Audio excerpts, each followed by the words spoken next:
Viraj? Sorry.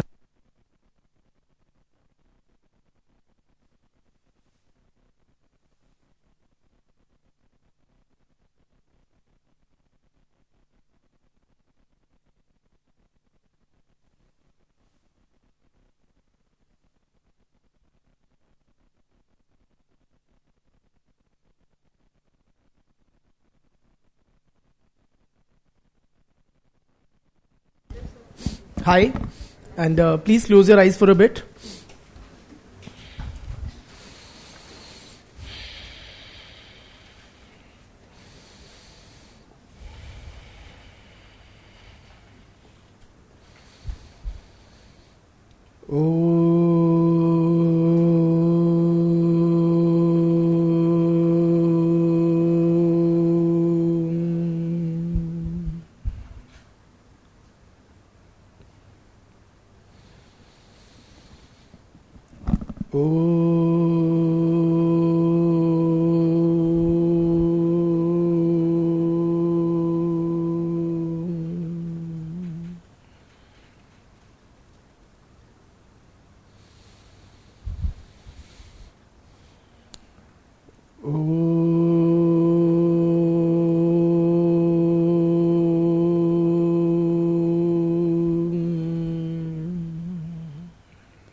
So, a very quick recap to begin with. What did we study in the last lecture, Bitya? What is the name of his book? ठीक है, the elementary forms of the religious life. ठीक है, great. Then what did we discuss, brother?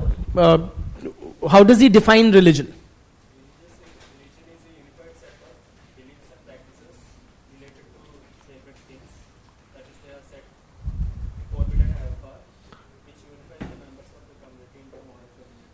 Wonderful. ठीक है ना? Very good. Religion is a unified system of beliefs and practices related to sacred things, that is, things set apart and forbidden, which unites its members into a single moral community. Great. Akash? ठीक है? So that is that. Then, what else? Brother, what do you understand by the term sacred, and what is its relationship with that which is not sacred?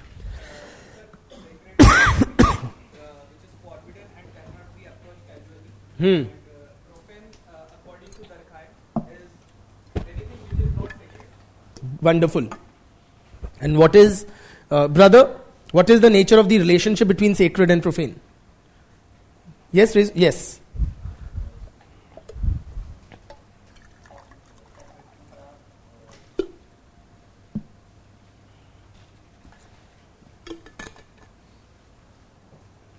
नहीं revise किया बेटे? Brother, yes, white shirt.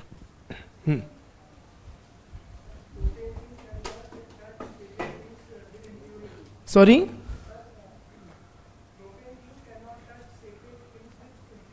Absolutely. Wonderful. Wonderful. Continue, brother. Raise your hand. The one next to you. Yes. Yes. Sorry? All right. Good.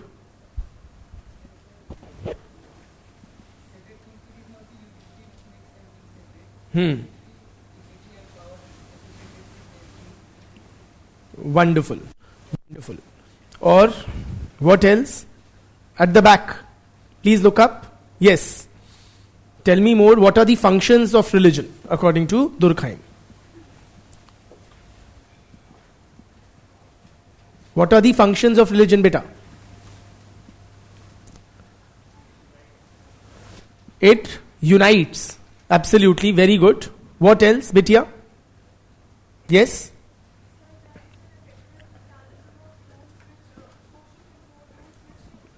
It is a very effective mechanism of social control. Also, guys, or as an aside, when I teach in class, I elaborate a lot so that you can understand these are new things for you and all. Also repeat a lot. But when writing, you will have to be very, very succinct, very to the point in your communication. So try to develop that also. So religion is a very effective mechanism of social control. What else? Brother, yes.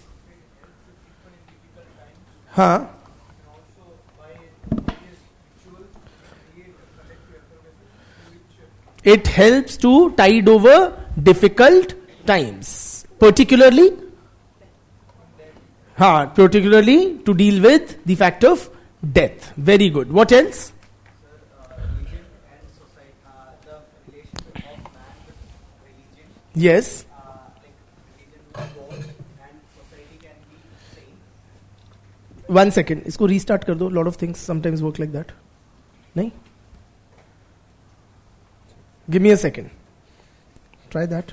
और यहाँ पे जो आपने ढूंढा था ना, उसको ही सही करो शायद. उनमें से 3-4 ऑप्शन है, तीनों चारों सिलेक्ट करके देख लो turn by turn. This might work. Yes, very good. So proud of you. Thank you. बस अब मत करो कुछ भी. छोड़ दो. यही चाहिए. बट यहाँ पे हाय राम. नहीं, यहाँ पे तो दिखना ही चाहिए. डुप्लीकेट कर दो. हाँ, ठीक है. वंडरफुल. अभी इसको ढक दो, मतलब क्लोज डाउन कर दो. ठीक है. Thank you. So where were we?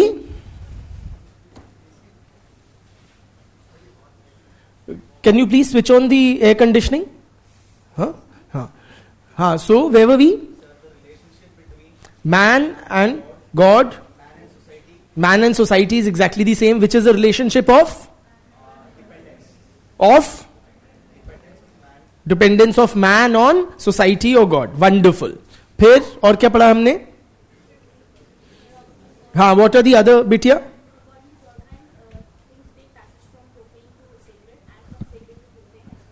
ठीक है. Through rituals. Great. और बताओ. Any functions of religion we've missed out on? सब हो गया? How will Durkheim interpret the collective chanting of Om that we do? Very good. It produces छोटी सी ही सही, but a collective effervescence. है ना? और what are the criticisms of Durkheim's theory of religion, brother?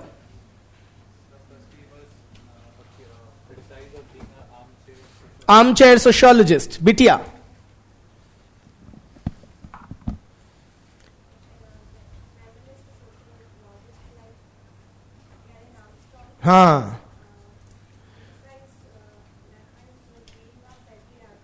Absolute. Not Durkheim for being patriarchal. Not even theory for being patriarchal. You'll have to frame your argument correctly. You're on the right track. You have the right understanding, I suppose. But you have to say also, write also the very right thing, na? They didn't accuse Durkheim of being patriarchal or his theory of being patriarchal. But they argue that religion is patriarchal, which Durkheim's theory ignores. I hope you are with me on this. ठीक. Good. Scholars like? Very good. Karen Armstrong. ठीक है ना? So you can imagine Kiran from Dar, okay, with a very strong arm boxing Durkheim, okay, or something of the sort. And that is how you can remember such names.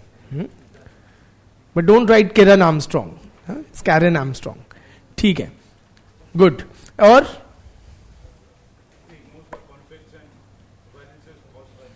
ignores the conflict and violence caused by religion. कहाँ होता है violence? इतना प्यार मोहब्बत ही तो होता है. कुछ एग्जाम्पल दो ना. Communal riots. Very good. और बताओ.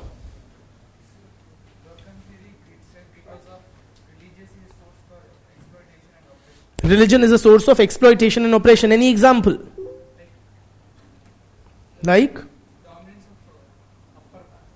All right. So the lower castes are at the receiving end of Hinduism. और बताओ. his theory is applicable more for simple societies, and he extrapolates from a simple society study, that to armchair study, to large scale complex societies or religions in general. Very good. Bitya.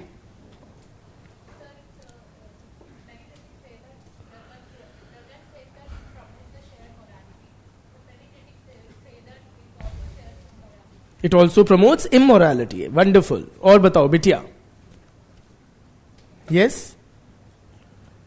Did we criticize the sacred profane dichotomy? Yes. Then do. Have we revised? Sorry? To batao. What is that criticism? Why do we criticize this concept of a dichotomy between sacred and profane that Durkheim has given us? Only?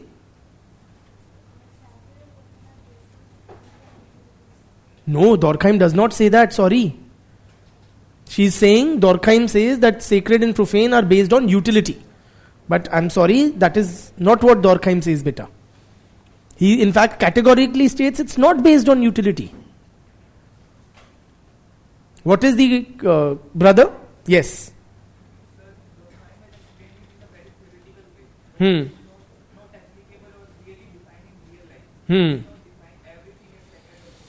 ठीक है, so things are not very black or white or clearly only sacred or only profane in the real world. Any examples?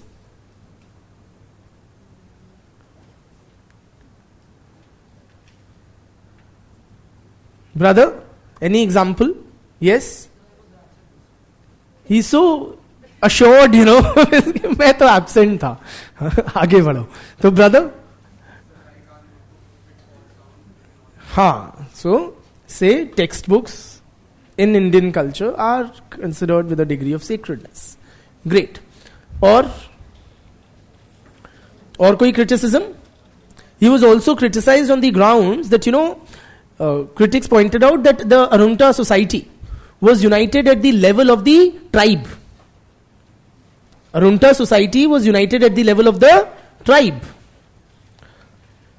If you were to go by Durkheim, the unity should have been at the level of the clan. Right? Because it is one clan which has its own totem. Are you with me? And totem is being worshipped, totem represents the clan, and so on. But critics point out that Arunta Samaj was united at the level of the tribe and not just the clan. In other words, there must be something other than the totem which is uniting the Arunta people. Are you with me?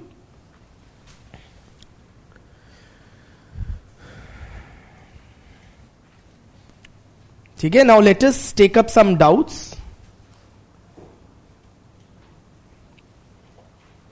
First, from the online students, there are several on my screen.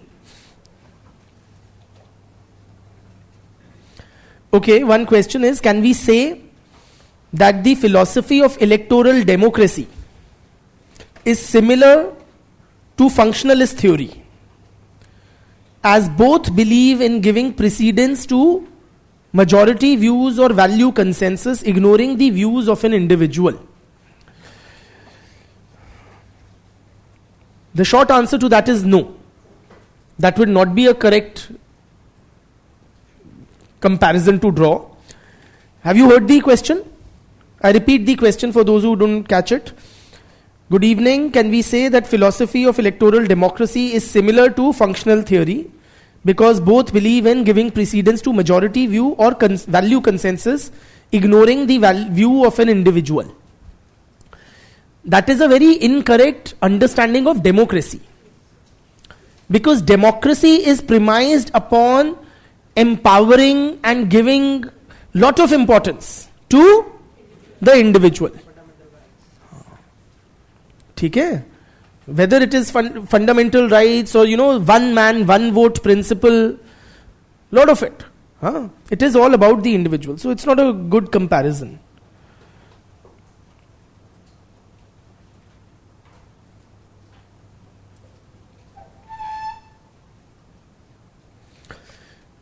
Another question is, Durkheim studied the religion of primitive tribes, which was actually quite simple, without any complex features like conflicts. then how can we criticize that he could not address the conflicts in religion? The criticism is still valid that he ignores conflict, because he does suggest that this theory is applicable not just to the Arunta people, but to religion in general. Right? So he, through the study of Arunta religious beliefs and practices, he has developed a general theory of religion. Are you with me? And that is why this criticism is valid.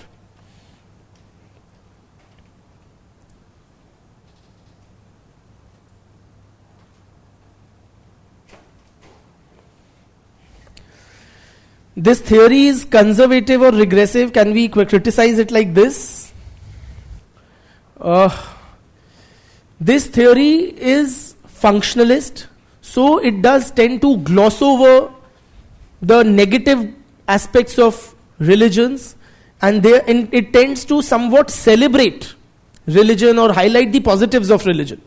So it is, supportive of religions as a social institution in that sense. Okay, to that extent, it can be regarded as conservative or whatever. Chaliye. Any doubts? Beti?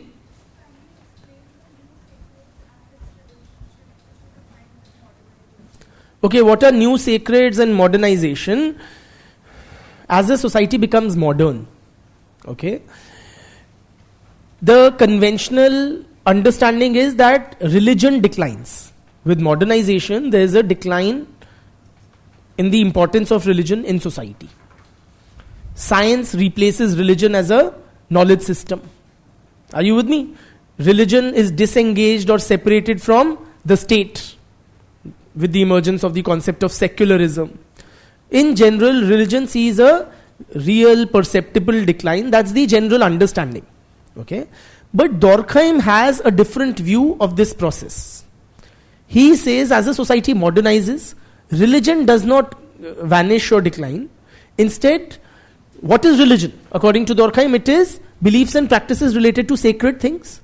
Old sacred things have been replaced by certain new sacred things. That is what has happened in modern society.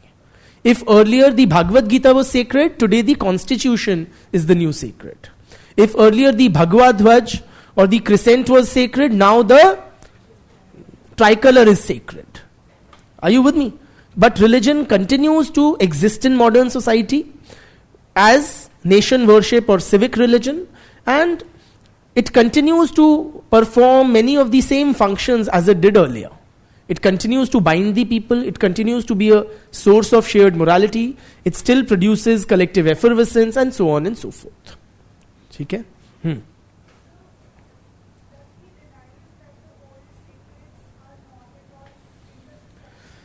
It's not, we don't write very blanket statements like not at all. So old sacreds, but their importance has declined perceptibly. Okay? Chaliye, ab chale aage. Quick questions, yes. Sir, here Amindra is saying that there can be fights between the clans where the members support the clan members, right? But then also the critic that he's not talking about fights. He does not acknowledge the conflict generated by religion. That is the criticism. Religion he views largely in a very positive light. And that's a very legitimate criticism. He almost writes in glowing terms about religion. Yes. The same question, like the Arunta tribe was united. You said right now that the Arunta tribe was united at the level of tribe, apart from the level of clan. So how this is a criticism of that? Okay, the question is, when we say that the critics say that Arunta was united at the level of the tribe and not of the clan. Why is it a criticism of Durkheim's theory? Because he explains the unity as arising out of totem worship. If that were the case, then the unity would have been manifested at the level of the clan. That is why. But critics point out, no, it also existed at the level of the tribe. Okay? Moving on. Okay? So from there we move on. And today's agenda is very important. We discussed today answer writing. Alright? Because this week you'll be getting your second assignment, and I didn't want you to go with that empty feeling कि बताया नहीं कि answer writing कैसे करनी है. So today's, if required, the whole of the lecture we'll devote to answer writing, or if left with some time, substantial time, we'll begin with the next topic under Dorkheim. So give the heading answer writing.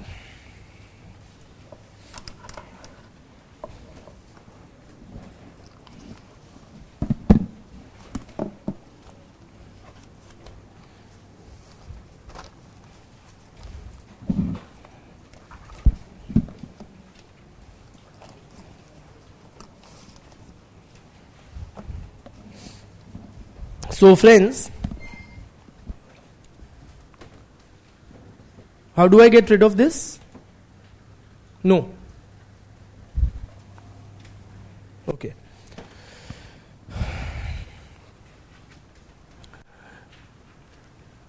First, I would like to share with you what is the structure of the typical question paper. Okay. For those of you who've not seen it, and revision for those of you who have. So we have two papers of sociology, Sociology paper 1 and Sociology paper 2.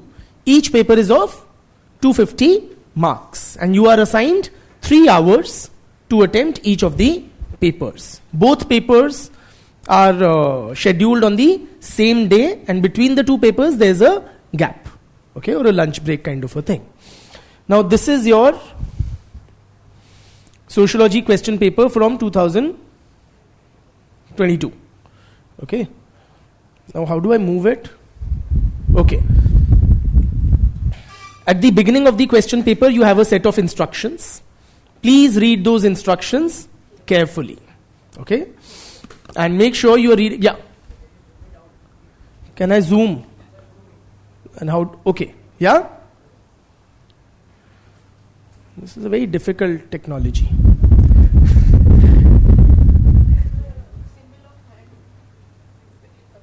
तो हाथ से हो जाएगा, हाँ? ठीक है. Wow. ठीक है. Now, in the question paper, let's say paper 1 or paper 2, either, same structure is there. There are total 8 questions which are there, divided into 2 sections. Section A and section B. So you have 4 question numbers 1, 2, 3, 4 in section A. Question number 5, 6, 7, 8 in section B. Out of these 8 questions, you have to attempt 5 questions. Out of the 8 questions, you have to attempt 5 questions. Each of these 8 questions is for 50 marks. Each of the 8 questions is for 50 marks. When you attempt 5 questions, you attempt for total 250 marks, for which you are provided a time period of 250 marks, 3 hours. Alright? This is what? This one. Okay.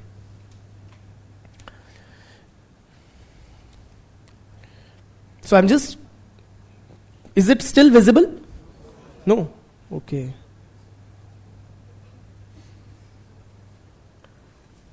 Okay? So say this is, and how the questions are structured. Question number 1 and question number 5 are divided into 5 parts each. So question number 1 is like this, A, B, C, D, E. Okay? थोड़ा तो देखना पड़ेगा ऐसे करके. A, B, C, D, E. Each of these is for 10 marks. 10 into 5, 50 marks, question number 1. Same way, question number 5. Okay? And these 2 questions are compulsory. Question number 1 and question number 5 are compulsory. Out of the remaining 6 questions, namely question numbers 2, 3, 4, 6, 7, 8, you have to attempt any 3 questions. In such a way that you are attempting 1 question from one section and 2 questions from another section. Okay? Meaning you cannot attempt the 3 choice wale questions all from the same section. Is it clear? So, 1 second. Here it says this, candidate has to attempt 5 questions in all. There are 8 questions divided in 2 sections and printed in English and Hindi. Candidate has to attempt 5 questions in all, 5 in 250, 250. Question number 1 and 5 are compulsory, and out of the remaining, any 3 are to be attempted, choosing at least 1 question from each section. Kahan gaya? Choosing at least 1 question from each section. Theek? Then this is all generic. You have to, of course, write in the medium which you have chosen, which will be English. Word limit in questions wherever specified should be adhered to. Okay, this is the thing. So this is how your question paper looks. Don't read the questions, just look at the structure for now. Question number 1, A, B, C, D, E, each is for 10 marks.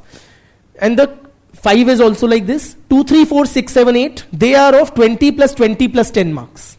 See, this is 2 is divided into all other 6 questions. Question number 2, 3, 4, 6, 7, 8, they are divided into 3 parts, of which 2 parts are for 20 each and 1 is for 10.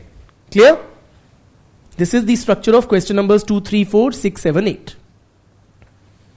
Clear?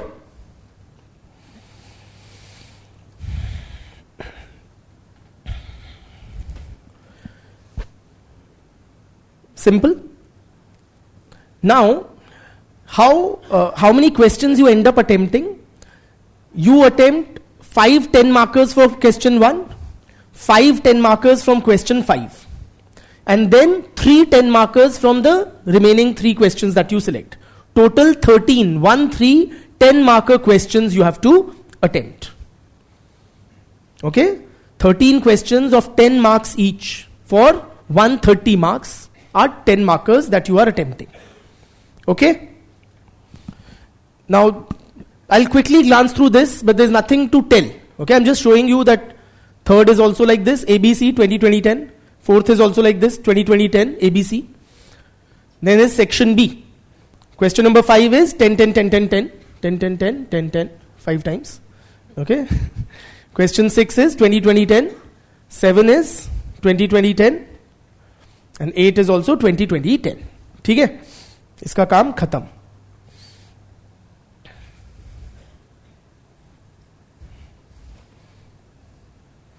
And how do I go back to my previous life?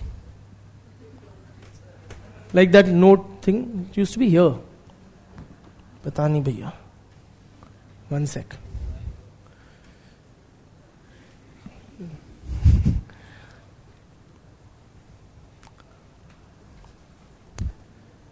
Okay, 1 second. Huh? This might work.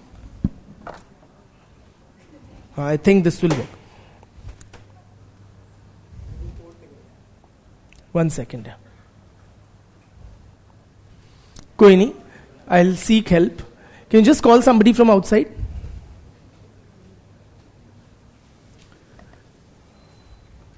So this is what I wanted to show you about the structure of the question paper. That task is done. I think this should work. Yes, we are back in action. So you are attempting 10 markers, how many? 13. Totaling for 130 marks. And 20 markers, you will attempt how many? 6. From 3 questions to 2 parts. Are you with me? So 20 markers will be 6 questions, which will be for 120 marks.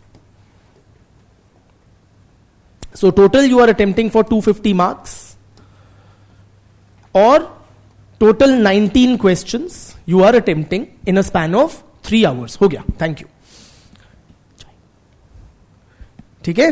19 questions, out of which 13 are 10 markers, 6 are 20 markers we have to attempt in a span of 3 hours or 180 minutes. Please write down. You must attempt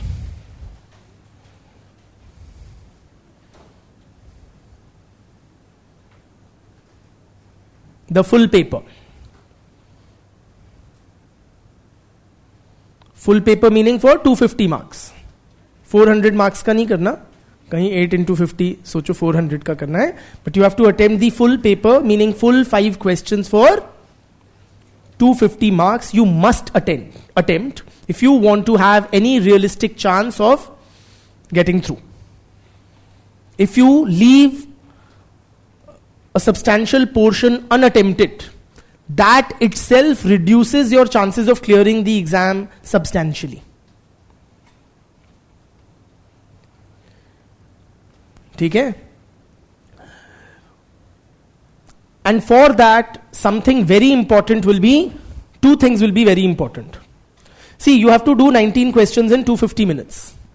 Right?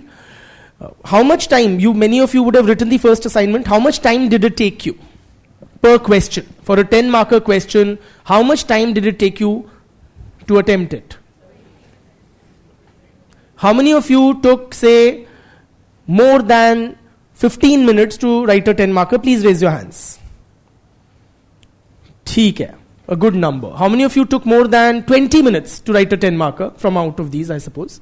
Anybody took more than 20 minutes? Some of you did. There are some more, I'm sure, but more hesitant. ठीक है.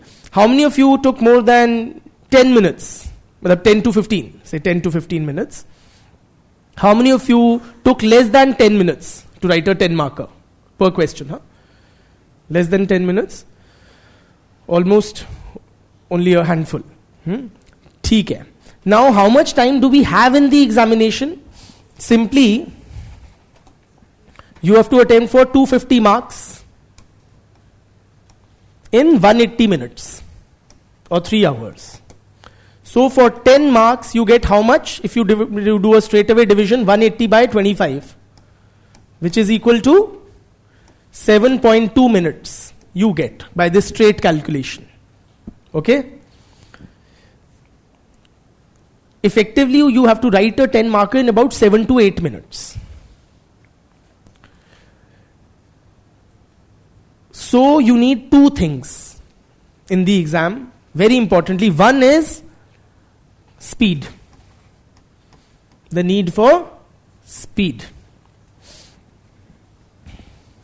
So from whatever you are presently taking, 12 minutes, 15 minutes, 20 minutes, you have to bring it down to about 8 minutes for a 10 marker. ठीक? How do you do that? It will not happen overnight. It will surely not happen overnight. So don't put unnecessary pressure on yourself by trying, if you're taking 20 minutes right now, by trying to write the next answer in 8 minutes. It won't happen. B, it will demotivate you unnecessarily. Okay? So what we do, we try to achieve this figure or this, target by having smaller targets to reach there. So if we are taking 20 minutes or 15 minutes, whatever we are taking presently, say if we are taking 20 minutes to write a 10 marker, bring it down to say 15 minutes or 17 minutes, whatever. Something you can write in 20 minutes, you can also write that in 17 minutes for sure. With a little more pressure on your mind and, being conscious of the need to write faster, think faster. Once you have settled at that level of 17 or 15 minutes, then you bring it further down. Okay, जब उस पे हाथ बैठ जाए, then further down to say 12 or 13 minutes. Thereafter, it gets much tougher. So, then we will try to bring it down further to 10 minutes. Eventually to 8 minutes.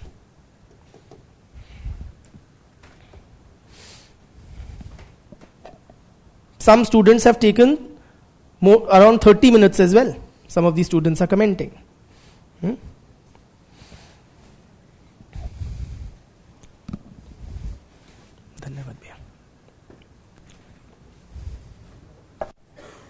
ठीक है?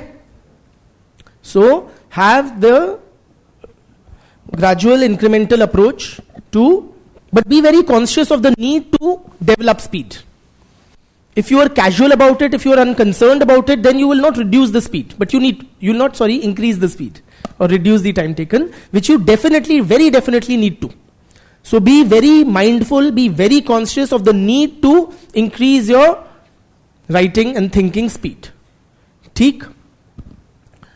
So ये incremental process हमें जरूर करना है. Do it week after week. Every assignment you write, try to do it faster than the previous one. If you think that the assignments alone are not sufficient answer writing practice, especially to work on the speed part, you can do other practice, say something, a very simple exercise. You're reading the daily newspaper, whatever editorial you are reading, try to summarize it in your own words in say about 2 UPSC kind of sheets.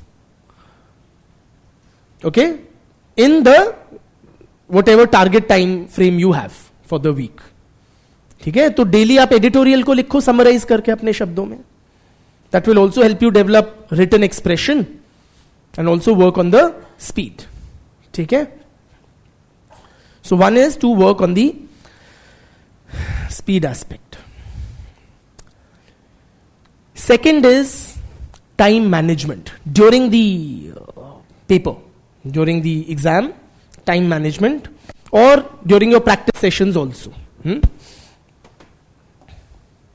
This I am discussing solely with the objective of how do we complete the paper. है ना? अभी that is the sole concern.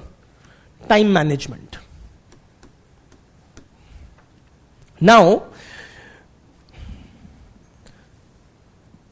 one thing is, we need to be mindful that a 20 marker does not necessarily take twice the amount of time as a 10 marker.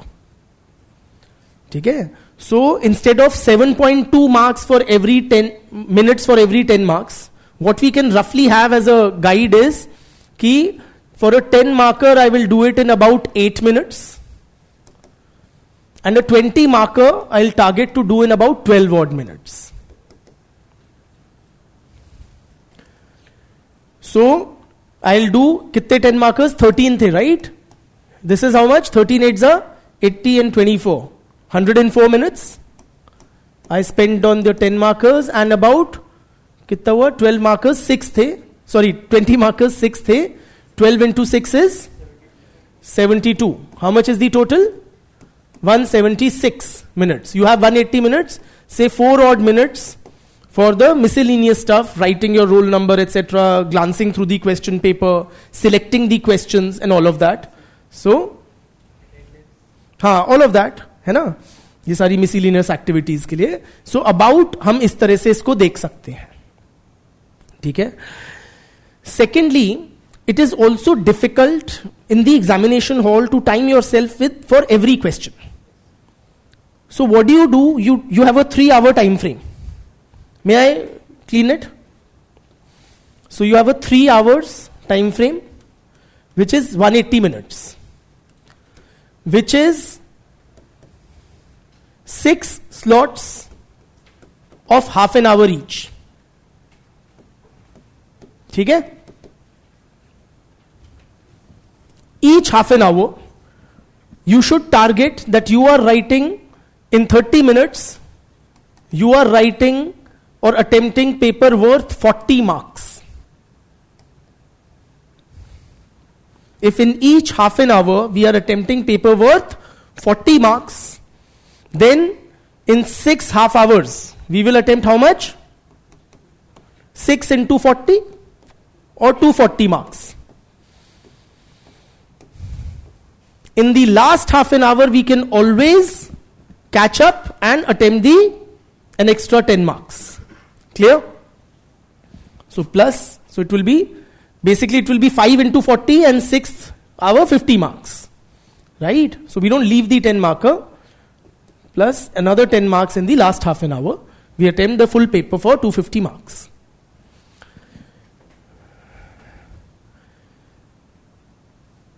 The most crucial and the most challenging is which half hour?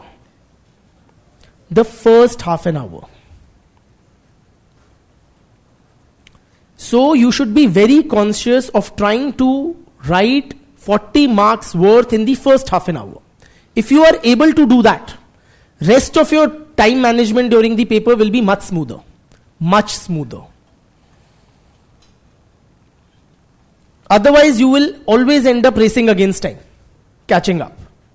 First half an hour में अगर 40 minutes का लिख लिया, you will be much better paced. Reason is, typically in the first half an hour, we are much slower. We are, picking up momentum, or we are also of the mindset that your first few answers should be like really awesome. कि examiner की तबीयत खुश हो जाए. First impression is the last impression. And वो ना मुझसे इतना प्यार हो जाए उसको कि बस सारे नंबर मुझी पे न्यौछावर कर दे. That is not how the examiners do it. They do it in the evaluation in a fairly mechanical manner. उनको आपसे प्यार व्यार नहीं होता. ठीक है? आप उसमें प्रेम पत्र भी डाल दोगे तो भी नहीं होगा. गुलाब का फूल डाल दोगे, पैसे डाल दोगे, तब भी नहीं होगा. ठीक है? So, please ensure that in the first half an hour you are able to attempt 40 marks worth. Now, in general, it is far easier to do 2 20 markers than do 4 10 markers in the same time period. Far less challenging. सोचना मतलब एक ही बार पड़ता है. Are you with me? And then even it doesn't. So if you say do 2 20 markers in 12 minutes or even 13 minutes, the first 20 markers, 2 20 markers, and you still have 3-4 minutes in the first half an hour. So say you will also see a lot of people end up doing the 10 markers or question number 1 first or 5 first because there's no application of mind needed. These have to be done compulsorily. So you're like कि चलो लिखने शुरू कर देते हैं. It's an automatic choice which has been made for you.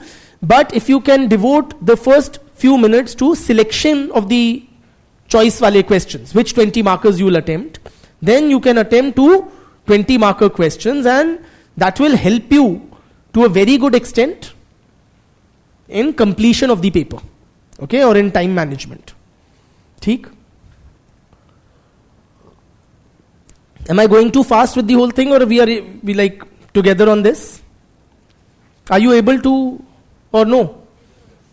Sach batao. Why is so much silence then? Are you able to understand, very frankly? Or do I need to repeat anything? I'll do so gladly. Sure? I am suggesting that it may be advisable to do 20 markers in the first half an hour. Because doing 4 10 markers will be far more challenging. Okay? The only thing is you will need to be able to decide which of the questions you are picking up out of the 6. Which 3 you will be picking up. Okay? That also I wanted to show you, but now I have disengaged it. So what you get in the exam, you get 2 things. One is a question paper which I showed you. Yeah, I showed you the question paper. You also get something called the question cum answer booklet, QCA, which is what? Which is where you write your answers and you submit that booklet to the UPSC and it is evaluated. In that booklet, you would have instructions, etc. in the first page and a column for marks and all. And then you would have a question mentioned, and below that there will be empty space. Empty space below that. Okay?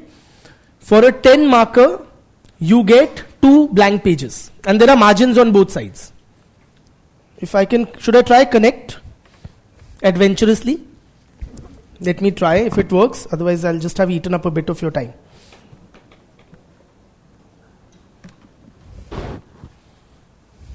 Nothing's happening? Just give me. Is any student adept at this? If you can come forward. Anybody?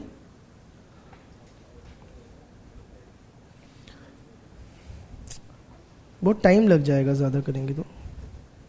Just give me 1 second, I'll make up my mind.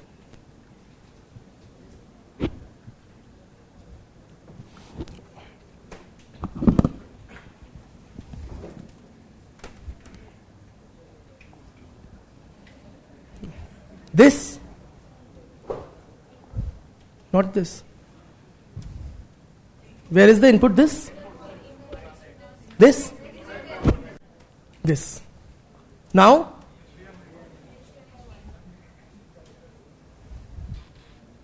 Wonderful. Thank you. No.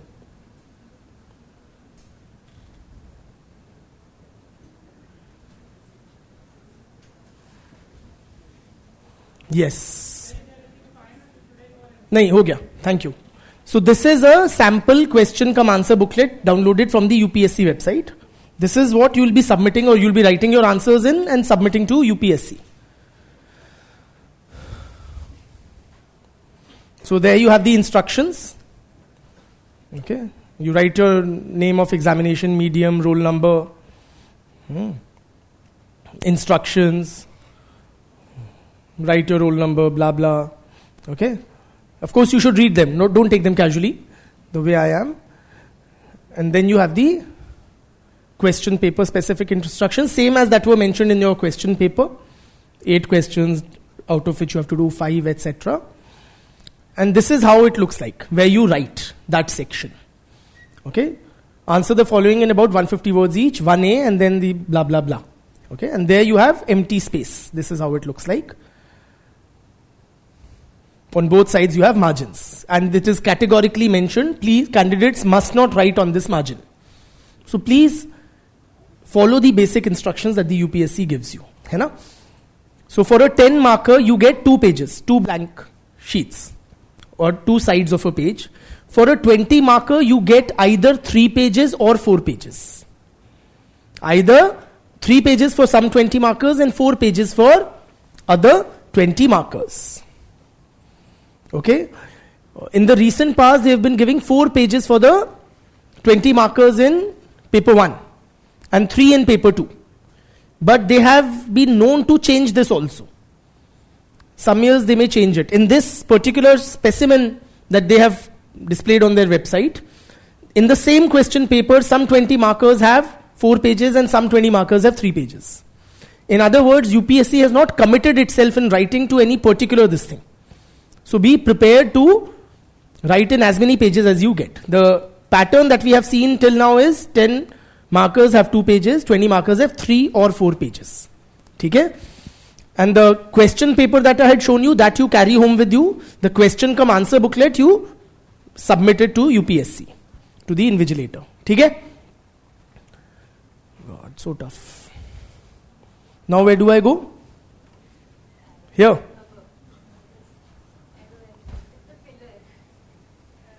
Magical pillar. अच्छा ये हाँ ठीक है Thank you बेटा. Very good. ठीक है? So we write in these question cum answer booklets. Yeah. Like, is there no particular order in which there's a... He is asking, should we attempt the questions in any particular order? The order is like physically printed in this thing, but then you have to submit it at the end of 3 hours. So, say you want to start with question number 3B part, you can very well do so. And you come back to question number 1A, 1B later on. Okay? Ask your questions. Can you just hold on your questions for a while? Because a lot of what I am going to discuss may already cover. And then we'll, of course, have an open Q&A session on this. Okay? So one is you have to ensure good speed, be conscious of it, and work towards writing a 10 marker in 8 minutes. Okay? And that will come with loads of practice. Second is time management in the examination hall, trying to write 40 marks worth in every half an hour, most particularly in the first half an hour. Okay? And then in every half an hour. Is there a word limit? Word limit is specified in question number 1 and 5. It says you write each of these in 150 words.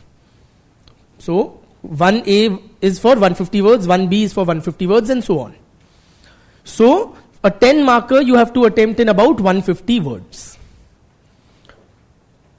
20 marker you have to attempt in about, so you are writing about 70 to 75 words per page.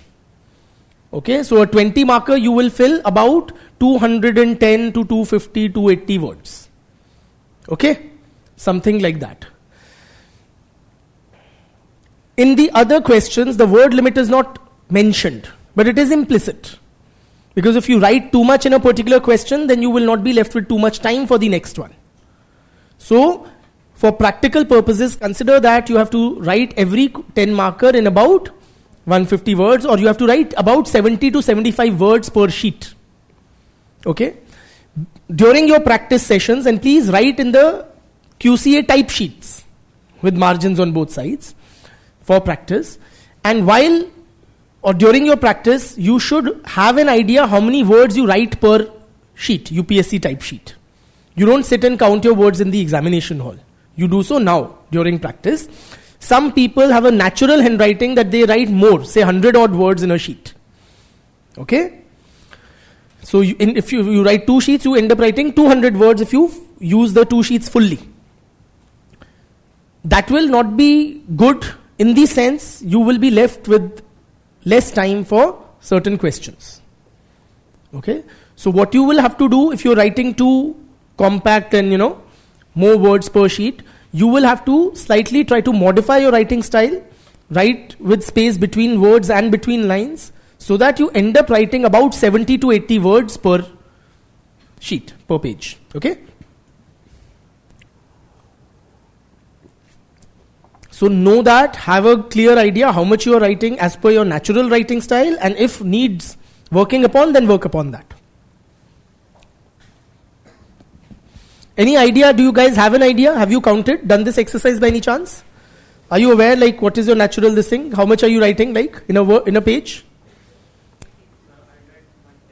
110 per page. 5 words per line, and I was getting like 23-24 lines. So 100 plus 110 odd words. You will definitely need to work on this aspect. कि खुल्ला खुल्ला लिखे, etc. अच्छा. What else? Now coming to this was the basics. Now coming to what is expected of you, how you have to attempt the questions. First and foremost, what is expected of you is what you need to ensure in your answers. What you need to ensure in your answers is relevance.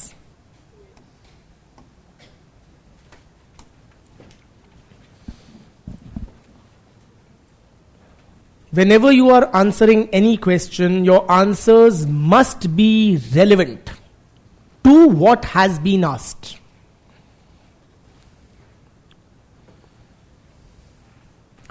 If you write something tangential or something, which is somewhat connected to what is being asked, if you go with a preconceived model answer in your head, कि अगर Durkheim की theory of religion पे आएगा तो मैं ऐसे लिखूंगा, then you will not be able to write an answer which appears relevant. Please appreciate. The way you answer the question, the way you frame your sentences will have to be a function of what the question is asking you for.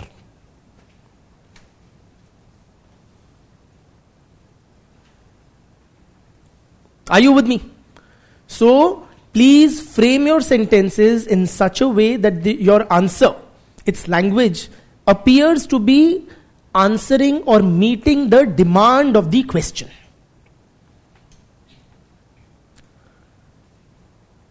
हम notes form में पढ़ रहे हैं और पढ़ते हैं और ऐसे ही पढ़ सकते हैं. But questions will be more specific than that. So your answers language has to be in response to what is being asked. For example, we've done emergence of sociology. You were shared a list of questions over the weekend. All of them, many students ask me face to face also, most of the questions, they seem very same.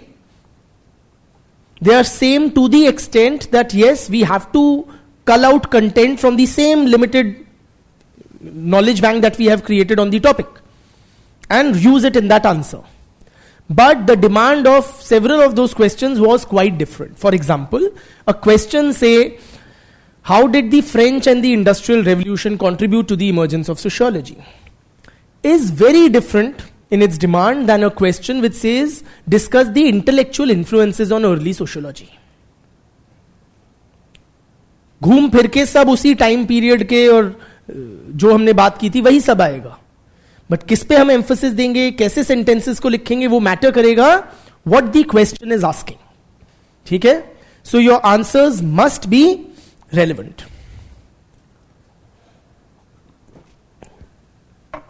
You don't get marks for writing on the topic or about it. You get marks for meeting the demand of the question. जो पूछा है उसका जवाब देना है तो number मिलेंगे.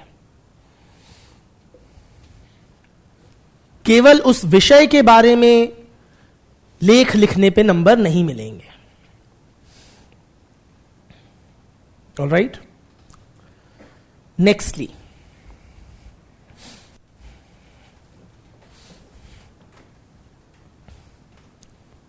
make running notes whatever you wish to. ठीक है?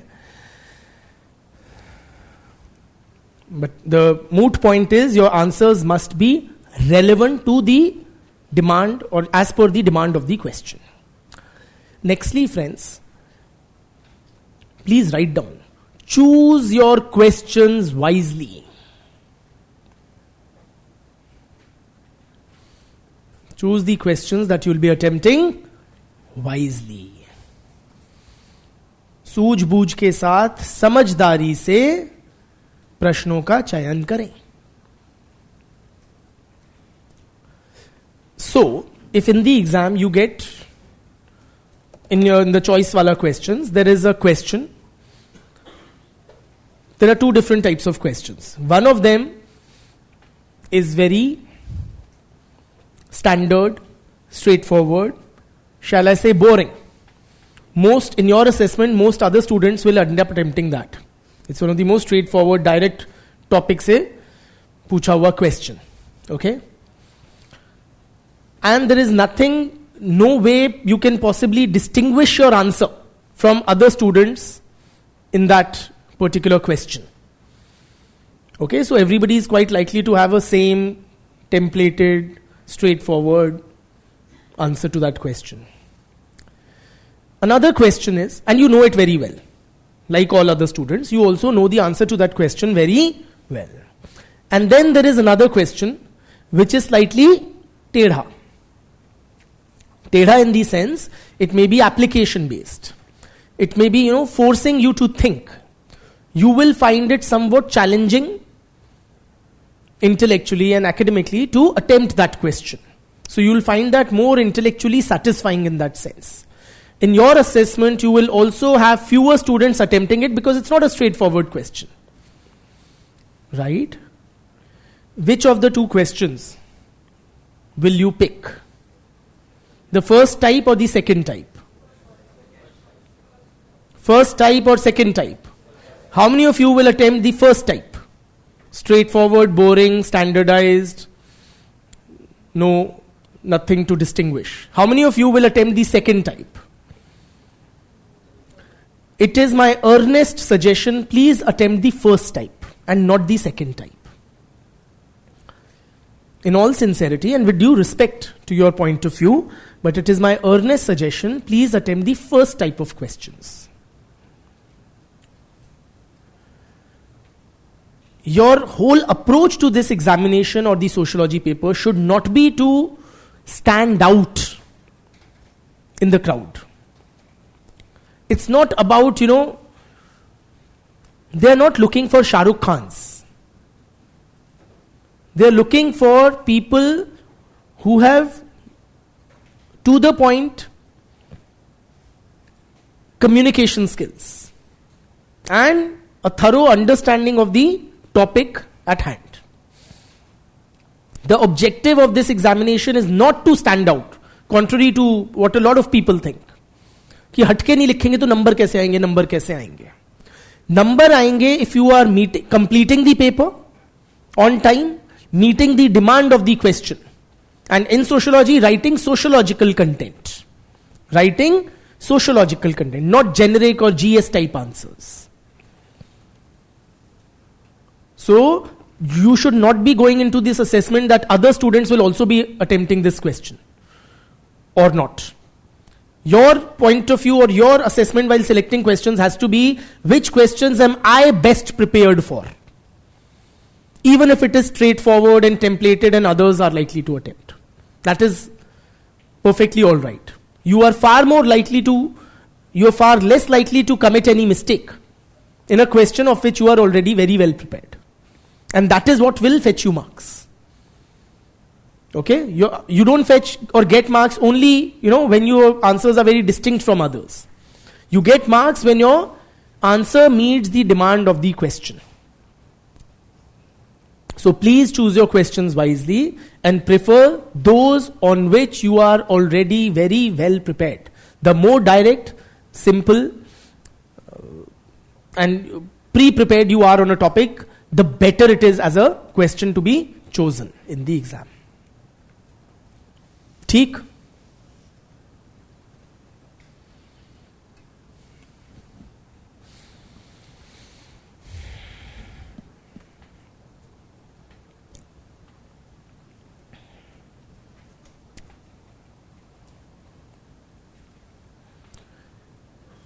Nextly, your answers should have a proper structure.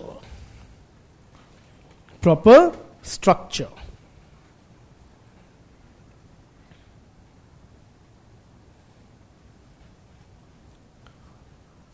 बहुत सुना है ये, बट इसका मतलब क्या होता है कि अच्छा स्ट्रक्चर होना चाहिए. इसका मतलब we have all been told in childhood. What is the structure of a good answer? There is an introduction. Then body में क्या होता है? Divided into different paragraphs, and at the end there is a conclusion. यही तो है structure. अब इसमें हमें करना क्या है? करना ये है, A, you need to ensure that your introduction and conclusion is proper. And I'll discuss what is a proper introduction and a proper conclusion.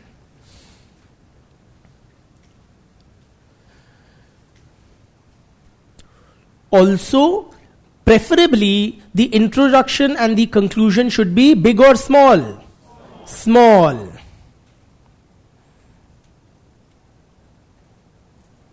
Small matlab it could be 2 to 4 lines. Let me put it this way. It should not be like half a page. Okay? Clear? And then your answer should be divided into different paragraphs. But obvious. Now, how do you divide an answer into paragraphs? Paragraph नया कब शुरू करते हैं? कब करना चाहिए? Yes.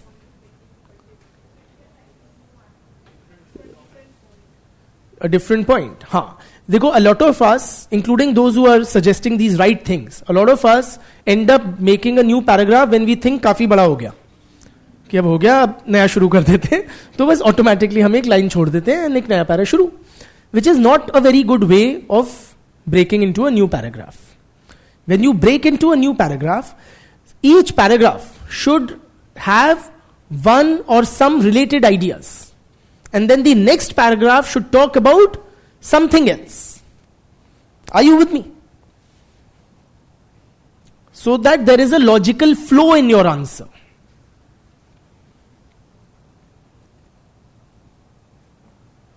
Are you with me?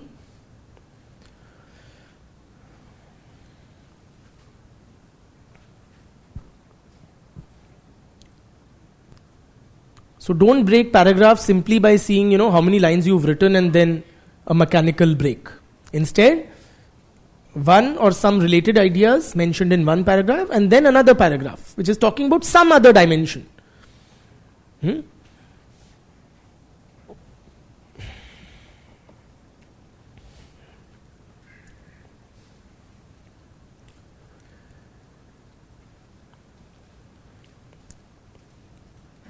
Nextly, let us try to appreciate how do we identify the demand of the question from the various, what are they called, keywords or cues that are provided in the question. So different types of words are used. You need to distinguish or differentiate between different types of questions.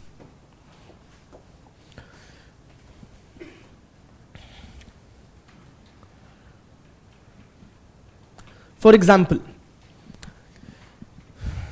the question, sociology is the scientific study of society. Full stop. Elaborate. is very different from the question, sociology is the scientific study of society, full stop, critically analyze. The two questions expect different things from you. You need to be very clear in your mind. Okay? So you need to be able to distinguish between these phrases or keywords and identify what the question is exactly or really expecting from you. Theek? So one type of keywords that may be used, I'm discussing different types of questions.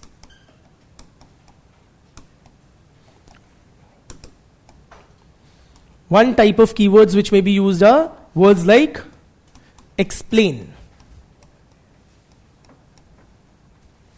या elaborate,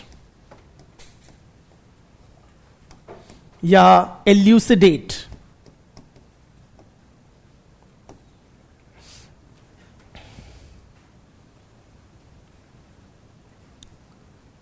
या sometimes they would write justify. Used rarer, but it is there. So if there's a question, elaborate or explain Durkheim's theory of religion. What are they expecting of you? Whose point of view do you have to write in this answer? Durkheim's point of view. As if you are Sakshat Durkheim. Okay? So you have to explain in detail or elaborate Durkheim's theory in this question. Clear?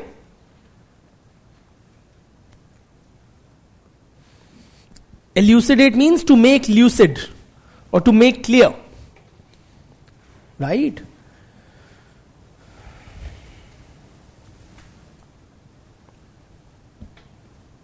Okay? So all of these somewhat expect a similar kind of a content from you. But this would be different if you have words like, say, discuss, ya analyze. Discuss Durkheim's theory of religion. Ya evaluate Durkheim's theory of religion. ठीक है? या examine Durkheim's theory of religion.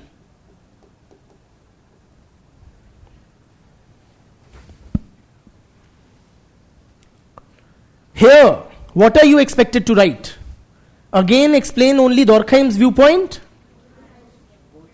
Both sides. So you will look at it more, from the perspective of those who disagree with his theory as well. ठीक?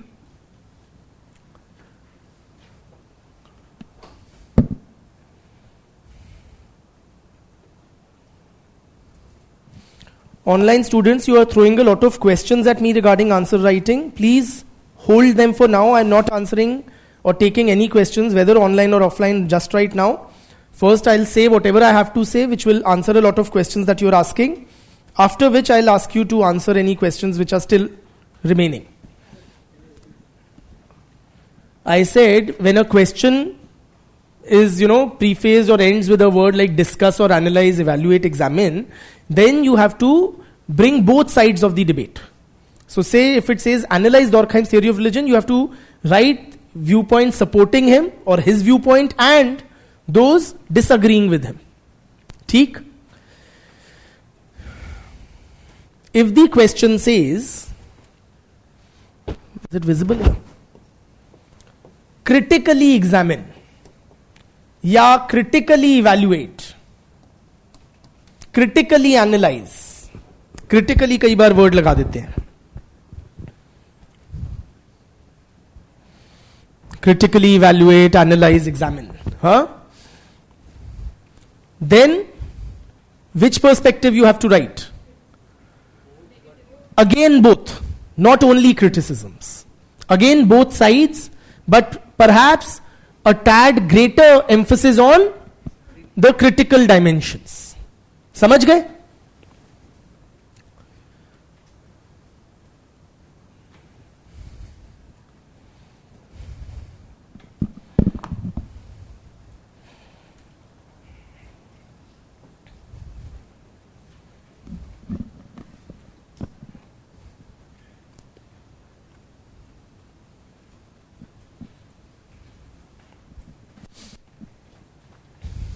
Clear?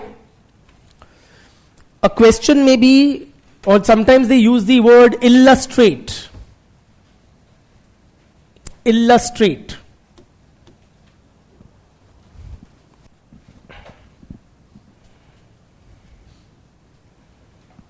What do you mean by illustrate? That you kind of pepper it with examples. You give examples to kind of, buttress that claim, whatever is there in the statement.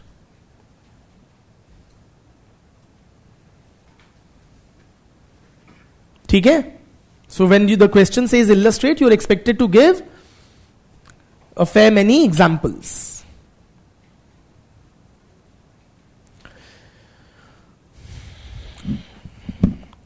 Sometimes they may give you a question which says, in your view, is sociology a science? Or does it use the, is the scientific method applicable to sociological research? Then, what do you write? Your view or scholarly viewpoints? You again write scholarly viewpoints, but in the conclusion, you do kind of take a definitive stance which seems to belong to you. But you have not arbitrarily formed that viewpoint. You have done so because of the various scholarly viewpoints which have been mentioned earlier in your answer. Are you with me?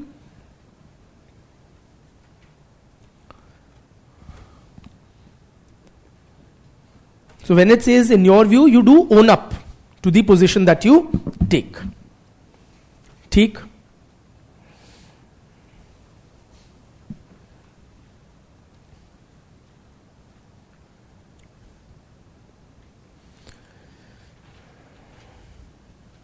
So these are the different keywords or different types of questions.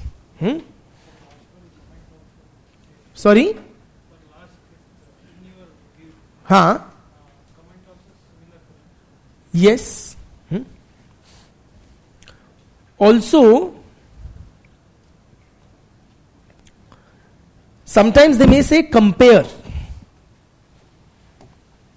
Say compare sociology and anthropology, या sociology and common sense. Or compare Marx's theory of alienation with Durkheim's theory of anomie. What do you mean when they say compare? Both. Both similarities and differences should be mentioned. And if it says contrast, then they are expecting you to highlight the divergences or the, differences between the two. ठीक?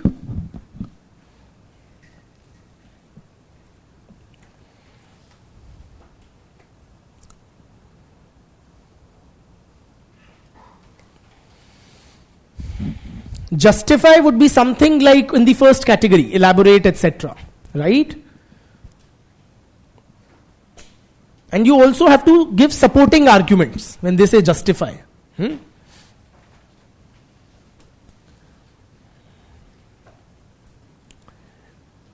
So this is that. Or kya? So when you comment, again you give different sides of the viewpoint, okay, and then you end up with a conclusion which is seemingly yours. ठीक है?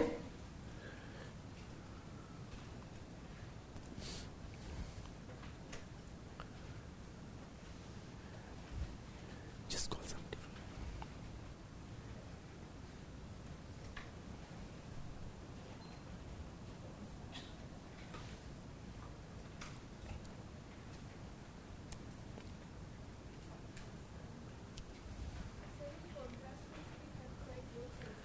Contrast expects you to highlight the differences. Highlight the differences. I'll have to wait for these students to come back whom I had asked to.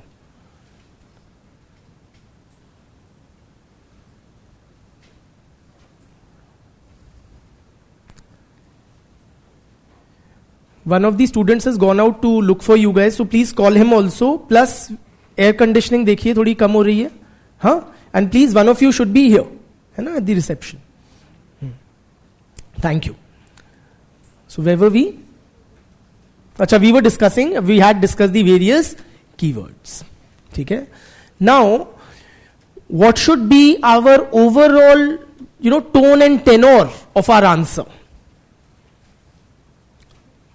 Okay, or before we come to that, let us discuss the introduction and the conclusion part.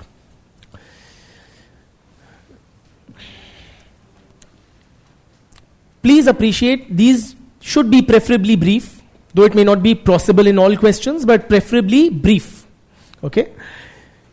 And it is important to have both in the answer. A lot of times, lot of students abruptly end an answer without a concluding paragraph.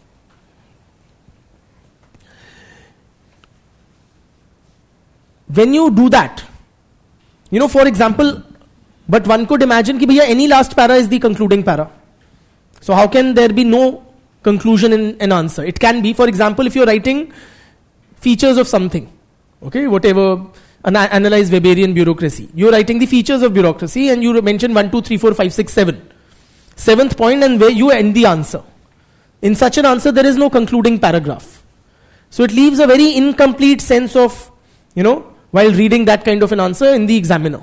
So there must be a concluding paragraph, an opening paragraph, or introduction and conclusion. Okay? Secondly,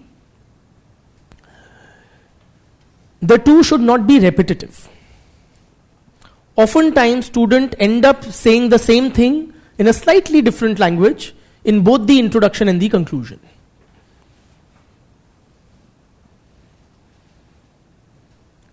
Which is also a reiteration of the language of the question.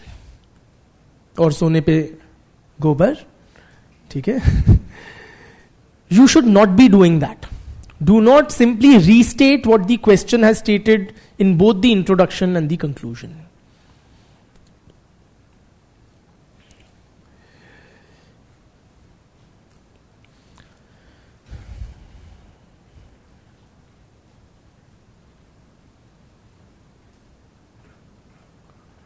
While, let's say what the introduction should be. Introduction should be somewhat holistic.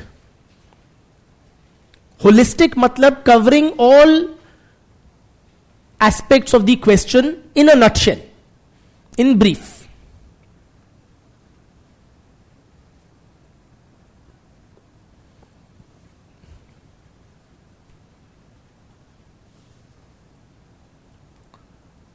So it should be for example, let us take a question, compare Durkheim and Marx's theories of religion. Okay? This is the question. Compare Durkheim's theory and Marx's theory of religion. We've studied Durkheim's, we will study Marx's theory or views on religion. Some students may begin this answer, a lot of students do, by defining religion as per Durkheim. Religion, according to Durkheim, is a unified system, blah blah. And then they break into the next para and talk about something. This is a very incomplete or an incorrect introduction. Reason being, the question is asking you to compare Durkheim and Marx's views on religion. And you have begun only by stating one person's definition of religion. So how should we have begun this answer? One way could have been you give a neutral or a third party definition of religion. So religion is understood as a system or belief system in the supernatural. Something like that. Not mentioning of either of the two. Followed by both Marx and Durkheim analyzed religion, but in very divergent ways. And then you can possibly draw a table that I'll discuss. How do you tabulate, or do you write in points, or do you write in paragraphs? Okay? But the introduction should be touching on the whole of the question and not a part of it. Okay? One is that. In general, now what should be your introductions be? In general, or should I say in about 80 to 90% of the questions, beginning with a scholarly definition of the key terms in the question makes for a good introduction. It works in 80 to 90% of the questions. Begin with a definition of the key terms and preferably a scholarly definition.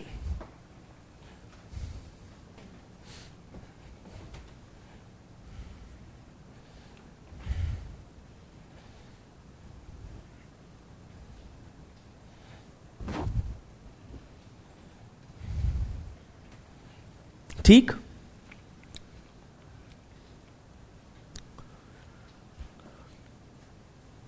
But you link whatever has been the introduction with whatever has been asked in the question. Okay? Don't leave it only at the definition if it does not directly link to the demand of the question. ठीक?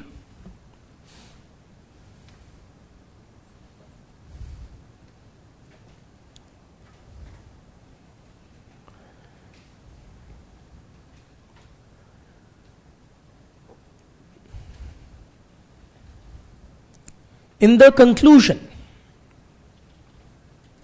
now please appreciate the importance of the conclusion. It is after reading the conclusion that the examiner awards you marks. ठीक? So it is very important part of your answer. A, the conclusion should not be only restating what has been stated already in the body of the answer. It should offer something new to the examiner. कि आधा number उसका भी मिल जाए. Lot of times we end up repeating. Don't repeat, but offer something new to the examiner in the conclusion.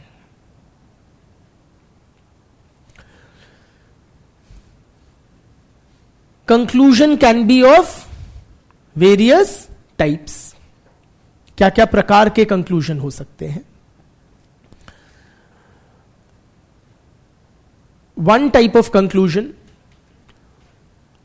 which you also use in your general studies answers. It is perfectly legit to use it in sociology answers in certain kind of questions. Is what you guys call the way forward or solutions, what can be done. When you are discussing any social problem, and we will discuss plenty of them in sociology, so you can conclude by talking about certain solutions, etc. in the conclusion. Say you're writing about position of women in society and you're writing about patriarchy, this and that, then what needs to be done or what steps can be taken to empower women. ठीक है? That is one type of conclusion we can have. Another type of conclusion can be, you can, the madhya marg. So if the question is, you critically evaluate this or that, is sociology a scientific discipline? What do you say in the conclusion? Hai ya nahi hai? You write something of the sort that, contemporary sociology has moved beyond the positivist, anti-positivist debate and uses a multiplicity of methods. We'll call it later triangulation, there's a specific word for it, where we use multiple methods, both scientific and non-scientific.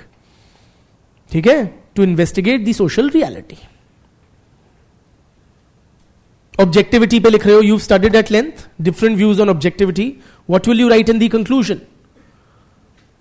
The question is, short note on objectivity in sociological research.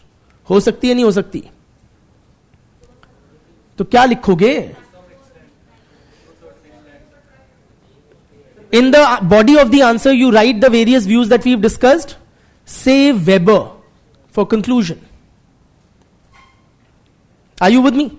So there you've given the non-positivist, Derek Phillips type views, positivist, Comte type views, critical sociologist type views. Conclusion mein Weberian. He's like middle of the road guy. Sounds quite reasonable also. But uske liye you have to be mindful. If you exhaust Weber in the body of the answer, then you can't repeat in the conclusion. Or that won't fetch you marks. ठीक है? So हमेशा कुछ बचा के रखो for the conclusion. So something of the sort. Another type of conclusion. You can talk about, say,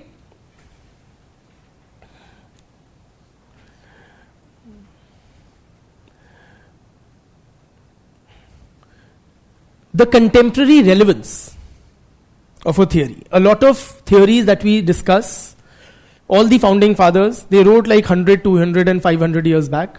Like, exaggeration is there, of course. They wrote long back. So in the conclusion, we can talk about whether their writings are relevant in contemporary times. Two types of approaches can be. One can be talking about the contemporary relevance, ki now the times have greatly changed. So it's outdated. Marx's writings, they were, relevant in that, क्या बोलते हैं, 90th century, what do you call, exploitative industrial capitalism. But today we have welfare capitalism, so the guy is done away with. But that's not a very good thing to say, especially about great thinkers. Okay? So you say that times have changed, but the theory retains its relevance in somewhat modified form, even in contemporary times. And we'll discuss. You need to have ठोस content on that. Just this much won't do. So you say, in contemporary times, Marx's theory of alienation has been reformulated by Falana guy. We'll study all that. Okay? Okay? So that can be one type of conclusion, talking about the contemporary relevance of an older theory or scholar. Then another type of conclusion can be, this is a cliched one, but he made a seminal contribution to with these concepts, he made a seminal contribution to the development of functional sociology. ऐसे कुछ करके कि उनका बहुत बड़ा योगदान रहा है हमारे विषय के डेवलपमेंट में. It's okay, it's a fine conclusion, but don't overdo it. I've seen a student, he wrote in almost every second answer, seminal contribution, seminal. So that is, that shows non-application of mind. एक आध में ऐसे लिखोगे तो सही है. And only for those who did actually make a seminal contribution, not for sidees or whatever. ठीक है? So, say you're writing about Weber's theory of bureaucracy. It is, foundational to even contemporary studies on bureaucracy or whatever. Yeah, Merton, he gave concepts of manifest and latent functions, which literally came to the rescue of functional sociology, facing many critics. Some such way, how important has been their contribution in sociology or their branch of their type of sociology. Okay?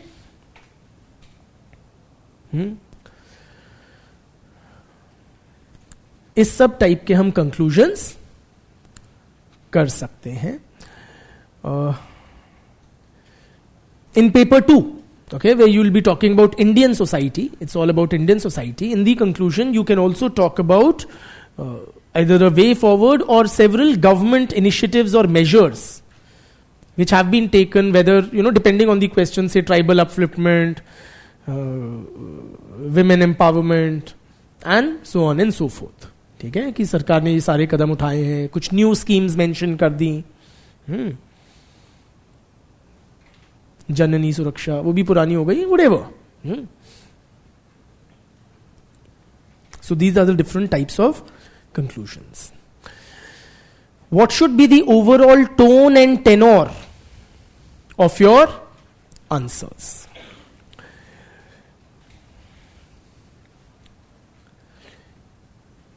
A, they should appear sociological. In the sociology paper, they must appear sociological. Your answers should appear sociological, and how you make an answer sociological, I'll discuss in just a while. But it must appear sociological, not GS type.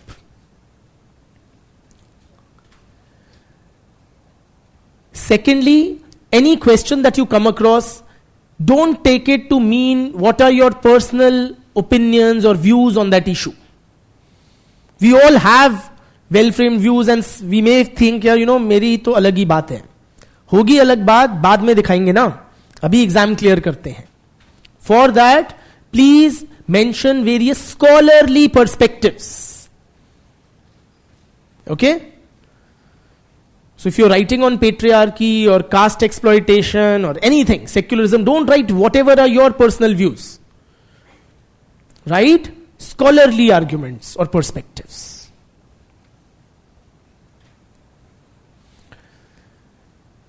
Sometimes or a lot of times students have asked me, can we criticize government or governmental measures in the papers? Can we or can we not? Yes or no?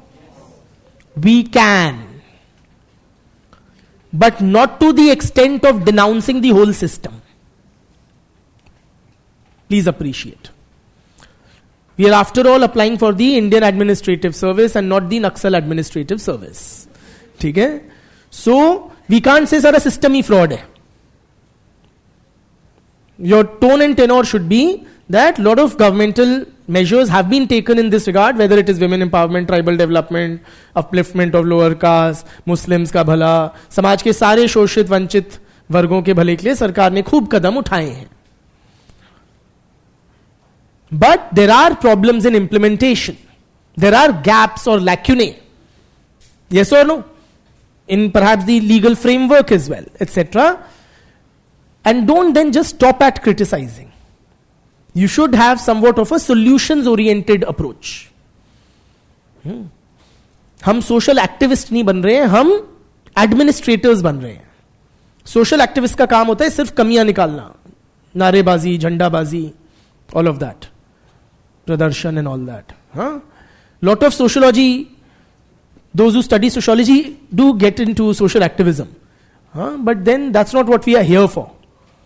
We are to become a part of the administration, so you should have some sort of so your overall tone and tenor should be that several steps have been taken, but there are a lot still needs to be done. And this is what we can do, possibly. Solutions-oriented approach, appreciative of the steps which have already been taken, and highlighting any discrepancies as well. ठीक है?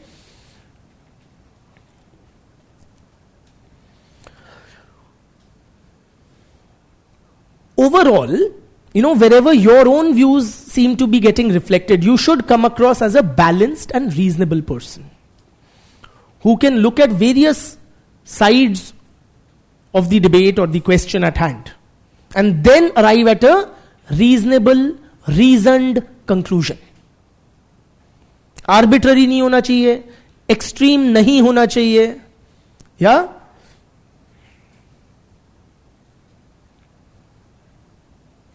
Also, your writing should reflect a certain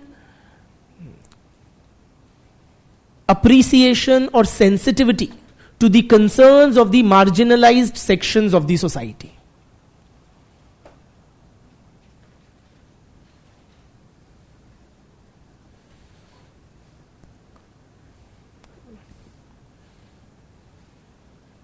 A certain sensitivity to the concerns of the marginalized sections of the society.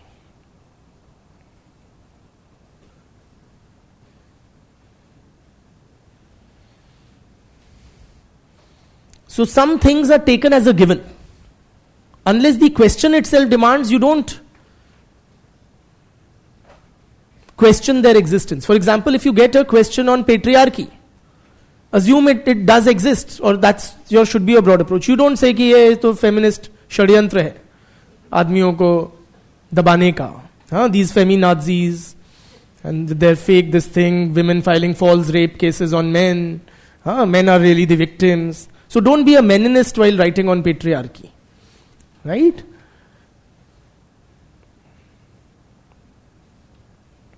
So you should be seen as somewhat appreciative of the plight and the social conditions of the marginalized sections of the society. Whether it is women, whether it is the lower caste, whether it is tribals, whether it is the religious or ethnic minorities, whether it is sexual minorities or LGBTQIA+, and so on and so forth. ठीक?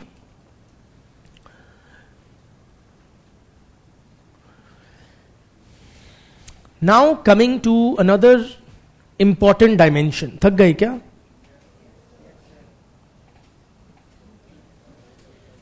थक तो गए.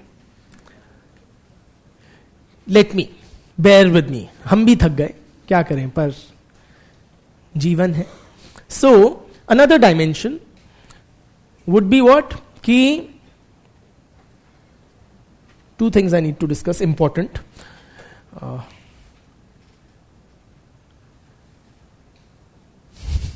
Let me first take up how do you make your answers sociological. ठीक है, sorry, हाँ. So how do you make your answers or distinguish them from a GS answer? How do you make your answers somewhat more sociological? Okay, as follows. So there are different ways in which you can make your answers sociological.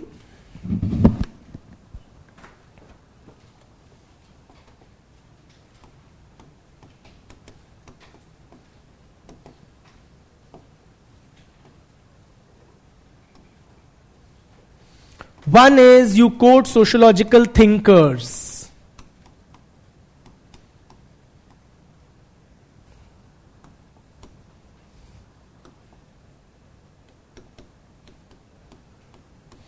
So while writing on, say, objectivity, you say Derek Phillips says that, and Weber says that, and Compton, Durkheim are of this view. Pepper your answer with a good number of sociological thinkers. ठीक है? That makes your answers automatically sociological. Lot of students ask how many? Ki how many thinkers one should write in a 10 marker and how many in a 20 marker? Depends again on the question asked. So, if the question is, say, on Durkheim's or social facts topic is, this is a topic under Durkheim, right? Then, how many thinkers will you write? Bulk of your answer will only talk about Durkheim's views. And perhaps, if you have one or two critics, you may mention, at best. Are you with me? So there will be several such topics where you have only one or two thinkers, which is acceptable. But if the question is broader and not scholar specific, say if the question is on, write a short note on patriarchy, one would expect several feminist thinkers in your answer with varying viewpoints. How many? Say if it's a 10 marker, 4 to 5. If it's a 20 marker, 6, 7. Okay? And of course, they all have to be relevant. If the question is, say, or patriarchy we've not yet discussed, but say objectivity. Don't write, भैया मेरे हिसाब से objectivity ऐसी होती है और इतना तो है या नहीं है. You write various scholarly views. And should one expect multiple scholarly references? The answer is yes. Are you with me? Because it's not a scholar-specific topic. Social facts is a scholar-specific. Are you with me? So that is the key difference. Of course, you write an introduction in every answer. I didn't understand your question. Can we mention a thinker in the introduction? Yes, you can. For sure. Say if the question is simply elaborate Durkheim's theory of religion. Then you begin your introduction. Durkheim in elementary forms of religious life defines religion as blah. ठीक है? Perfectly legit. So, one is you bring in sociological thinkers in your answer.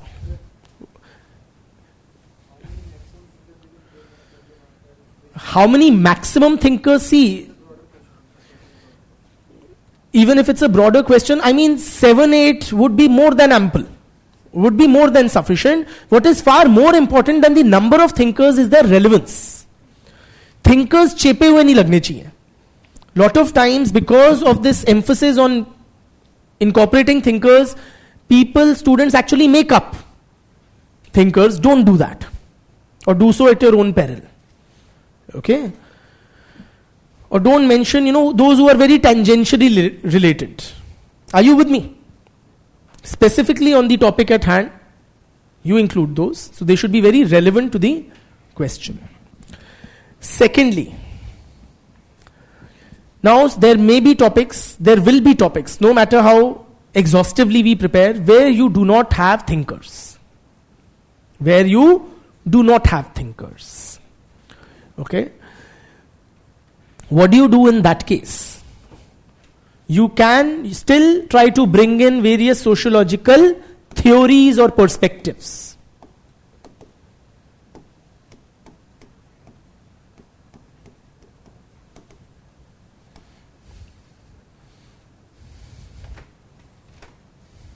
Theories and perspectives. 3 theories particularly have very wide application, or are very, should I say, easy to apply in a range of topics, namely functionalism, Marxism, and feminism. To a lesser degree, other theories also, but these 3 are somewhat easiest to apply in a range of questions. Very broadly, friends, what does functionalism say? If it has to explain any phenomena, what will it do? It will highlight the positives, the benefits, the advantages, or how it is benefiting the society. Are you with me? What will Marxism do? It's critical of various social arrangements, highlighting how the rich benefit and the poor or the working class are at the receiving end. Are you with me? And feminist perspective, everything, everywhere is patriarchy or male domination. Women are being subordinated and exploited. You know, so for example, I'll give you an example. There was a question in one of the years on demonetization. Okay? Now students had prepared demonetization in the aftermath of that decision for GS, for economics section, but they had not prepared it for sociology. Nahi aaya dimag mein. So what do? You analyze demonetization from these 3 perspectives. What is the functional perspective? All the benefits or advantages of demonetization that the government was tom-tomming. So you say from a functional perspective, demonetization serves the following functions. Or लिख the advantages. वही चीज है. From a Marxist or a conflict perspective, then you highlight what? कैसे गरीब was at the receiving end. The informal economy which employs so many unskilled or semi-skilled etc. people, that was badly hit. Yes or no? A large number of working class people earn their livelihoods in cash. Their savings are in cash. They had to stand in queue, wasting precious work hours, and so on and so forth. Feminist perspective, were women particularly disadvantaged by this decision? How? हाँ, so जो household savings होती हैं गृहिणी की, cash में होती हैं. Are you with me? And the public-private divide and women being confined to the private sphere, they don't have that much access to the formal banking system and channels also. Women are more concentrated in the unorganized sector because they are even more less skilled or unskilled than male workers. Are you with me?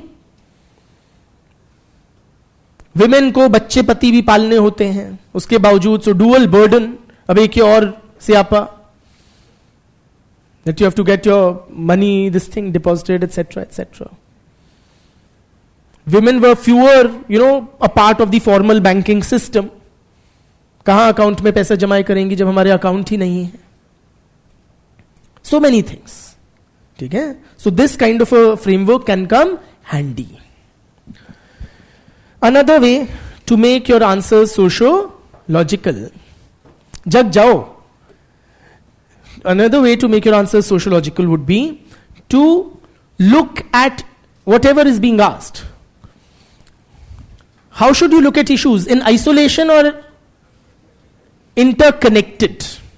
So, various social institutions how they are interconnected or how they are related to this thing. That is what you're trying to highlight or bring about.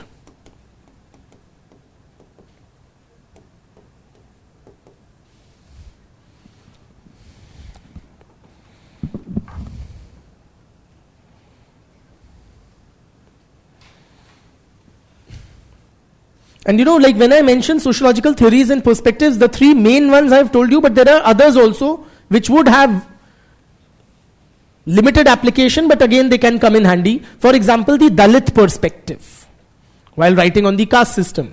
That this is what Dalit sociologists say. They would of course be highly critical of the caste system. Or the environmental sociologists, their views on various issues, you can bring that perspective. Writing, say, about the adverse impacts on the environment of industrialization, urbanization, population growth, so many things. Theek? Then we were talking about various social institutions, how they are related. For example, if you're talking about violence against women.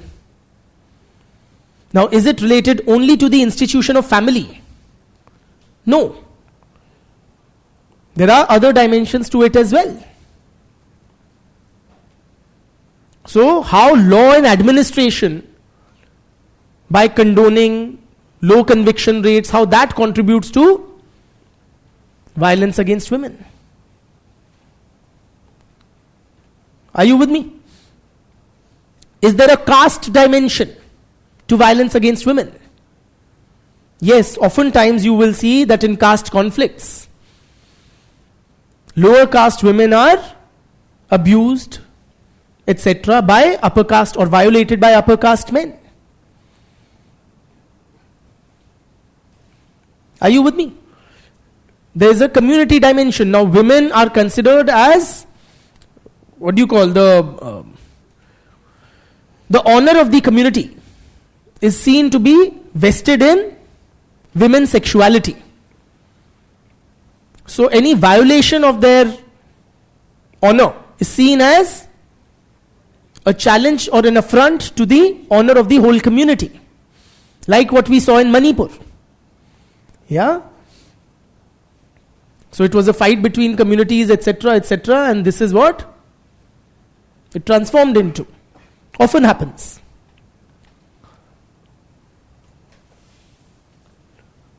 Does religion in any way condone, encourage, legitimize violence against women? We need to look at that. And we will. Are you with me? How does education system, is it related?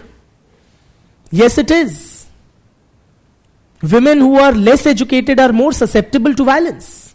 And the girl child has relatively lesser access to the education system. Due to various reasons. Okay?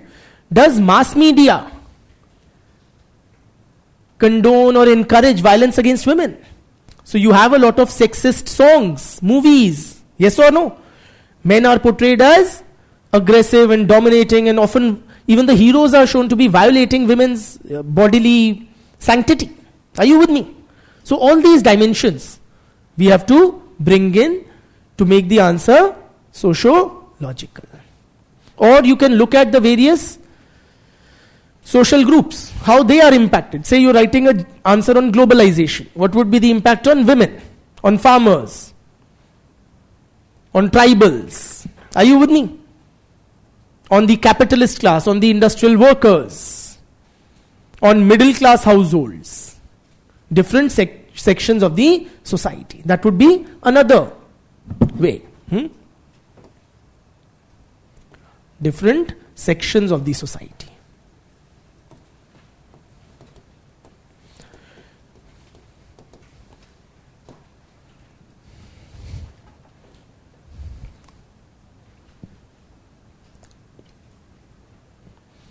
Another way is to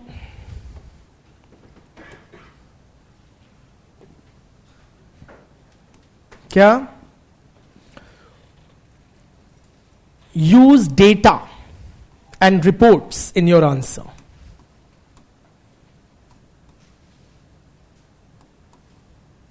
use data and reports.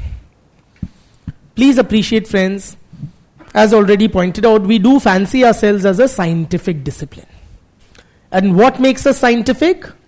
What makes your answers that much more scientific? If you give an empirical basis to your argument.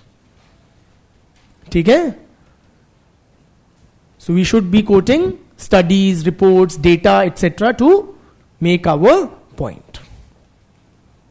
So you don't rant that, women are being oppressed by men, subjected to violence. You say, according to National Family Health Survey 5, 30% women have been subjected to spousal violence. That adds weight to your argument, makes it also more sociological. Okay?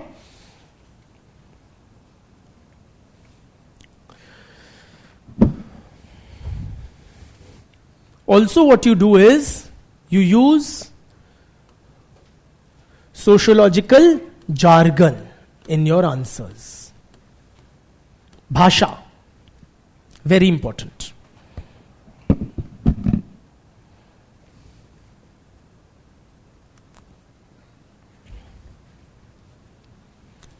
What is sociological jargon or bhasha? 95% of your answers will be in English, which is whatever you have learned till now and whatever improvements you bring about. But 5-10% we need to incorporate jargon in our answers. Jargon is the subject specific bhasha. For example, if you're writing on functionalism, use phrases like value consensus, shared norms and values, socialization, or agencies of socialization,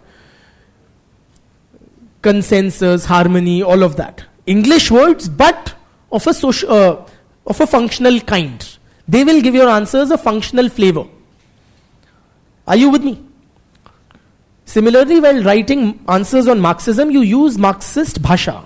Bourgeoisie, proletariat, alienation, class struggle, class conflict, class interest, class consciousness, so on and so. We'll learn as we proceed. So use the respective, and that makes it more richer and more meaningful and more everything. Marks fetching, simply. Also, what you do is you don't restrict the use of sociological terms only to a very narrow context. In the sense. So you don't use the concept of anomy only if the question is straight away on Durkheim's theory of division of labor or Merton's theory, wherein these are the two contexts in which we will study anomy. Have we studied? No. Okay. You understand the term at its most basic or fundamental, simplest form. And then you apply it in a variety of questions. Have we discussed manifest and latent functions? No. कुछ होते हैं manifest and latent functions. Two type of functions होते हैं. Functions you know. ठीक है. Now we will study manifest and latent functions when we study one fellow named R.K. Merton. But it doesn't mean only when writing on Merton that you use these phrases. Say you are writing in paper 2 on the caste system. The caste system persists because it performs various manifest and latent functions. As follows. And what will you write beneath them? What are functions? At the most simplest. Functions you know now. What are some functions? Positives, advantages or benefits. तो जो GS में benefits करके लिखते वही sociology में benefits या advantages करके बजाय उसको functions बोल दो. You have used jargon there. Are you with me?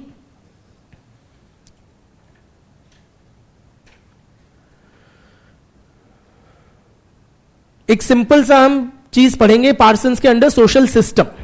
He sees the society as a system and calls it social system. What is social system? Another term for society.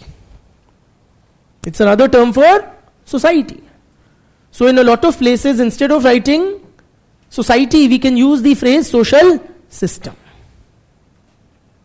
Instead of writing a sentence like, the children learn the ways of the society from the adults. You say, the children undergo primary socialization in the institution of family.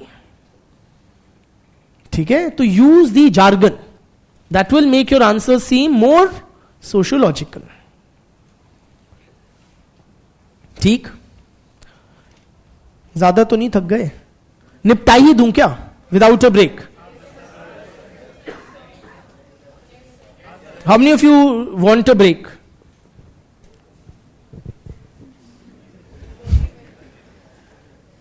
I also do. ठीक है, we take a short break, then we continue.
Hi friends, please settle down.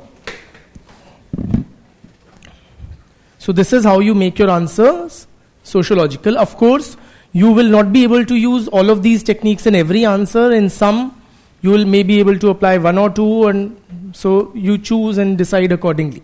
Yeah, as per the practical limitations of how much knowledge you have and so on and so forth. Okay. Nextly, coming to the presentation of the answer. Presentation.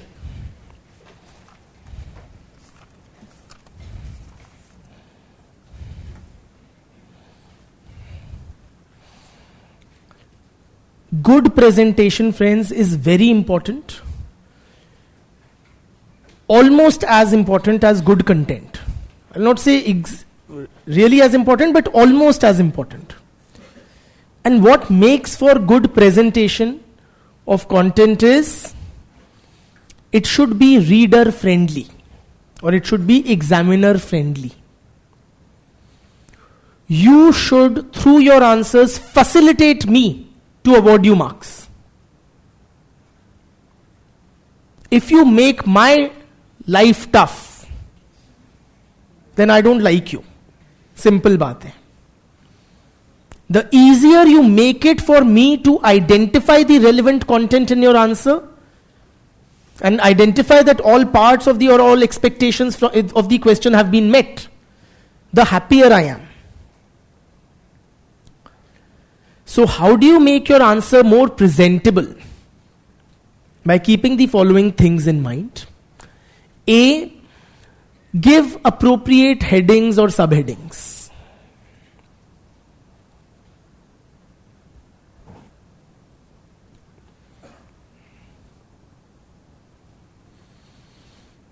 Headings should not be full sentences. There should be few words. For example,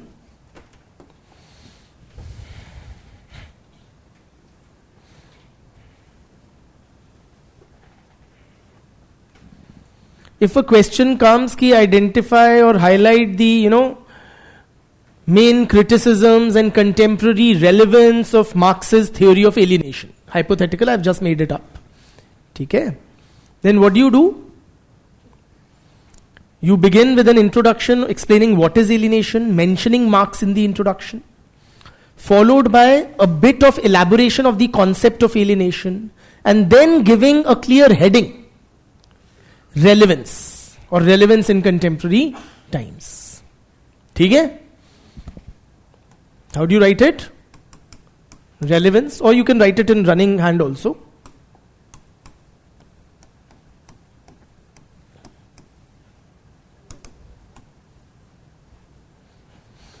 Very clearly, easily identifiable for me, the reader of your answer. Okay, this is where the question asked for relevance and this guy has provided the relevance. Then after having written about the relevance, then दूसरा क्या मांगा था हमने? Criticism. Criticisms.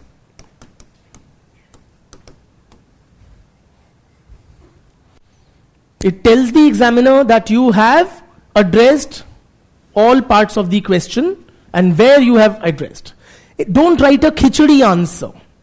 Lot of times we end up writing a khichdi answer, which would be what? Or a mishmash of an answer, which is that you address both parts of the question. You talk about its contemporary relevance, you give criticisms, but you mix them up. In running paragraphs, you talk about them together. So you've talked about one criticism and along with it joined a contemporary relevance and then in another. That may be the same information, but this is a better presented answer for me to evaluate. All right? That was a very direct attack. This is nothing harmful, right? Chalo. Jai Shri Ram. Okay? Acha, also, one thing about presentation, do not write the words introduction or conclusion before the opening and the concluding paragraph. Okay? Sometimes students tend to make this mistake. They would write conclusion and then write the conclusion. Don't write this word conclusion. Okay, simply write the last para as a concluding para. Okay? So one thing would be giving appropriate subheadings. Another would be underline. Underline the key terms. How do you underline? Very sparingly. Do not overdo underlining. Some students, they tend to underline like half of the page. Which, if you do that, it loses its meaning. The purpose of underlining is to highlight some dimension or the other. Okay, the key words or the key idea contained therein. But if you end up underlining 1/3 or half of the page, then it loses its meaning. Right? So you use underlining but sparingly, only to highlight the key words or key arguments. Okay? So underline less simply, but do underline. Okay? Thirdly, highlight the relevant scholars' names. And how do you highlight scholars' names? One easy way of doing it is writing in all caps. Say if you're writing on objectivity, you write, instead of writing like this, and I'm also not suggesting underlining because you'll use underlining for the key terms. Say value neutral or value relevant, okay? Or you can simply do this instead of this, okay? That tends to also is another way of highlighting the scholar's name. So the examiner at a glance can see, okay, he's mentioned these fellows. While defining objectivity, you've mentioned Bierstedt, all caps. So it immediately catches the eye. Okay? So you highlight appropriately scholars' names by capitalizing possibly, and other relevant content by underlining but sparingly. Now that eternal dilemma, whether to write in paragraphs form or points form. On that, friends, there is no single clear-cut guideline that I can offer you, that you write all answers in para form or all answers in points form. Okay? In fact, you should have the ability to write answers in both forms. And in your answer sheet, where you'll be attempting 19 questions, there will be some or several where you'll be using points form presentation, and several where you will be using para form presentation. So दोनों की हमें आदत होनी चाहिए, दोनों तरीके से लिखना आना चाहिए. Which to use where will depend on what the question is demanding and what do we know about it or how much we know about it practically. So, some things are more amenable to be written in points form. For example, if we are writing features of something, characteristics or features, say of the caste system, then you say the caste system has the following features, 1, 2, 3, 4, 5, 6. Are you with me? Or of Weber's model of bureaucracy. According to Weber, bureaucracy has the following features, 1, 2, 3, 4, 5, 6, 7. Are you with me? While other things, sometimes if you have to develop an argument, then it may be preferable to write in para form. Or if you have to tell sort of a story type this thing, then it may be preferable to write in a kind of a paragraph form. Okay? Secondly, it also depends, how much you have content, how much content you have. Typically, when you write the same thing in para form or points form, you tend to write it more succinctly or briefly while writing in points form, because you don't write complete sentences. You write the main this thing, right? In para form, you tend to take up more words to say the same thing. So,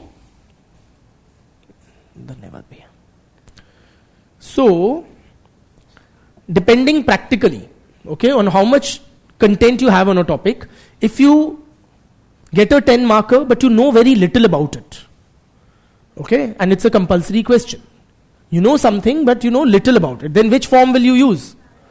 Para form. Because if you write in points form, वैसे ही कम पता है और कम हो जाएगा. We don't want that. हमें तो 2 पन्ने भरने हैं. Okay? And if there is something about which you have a lot of knowledge, okay, and you get a 10 marker, then which form will you use? Or preferable, it may be advisable to use points form, this thing. Okay?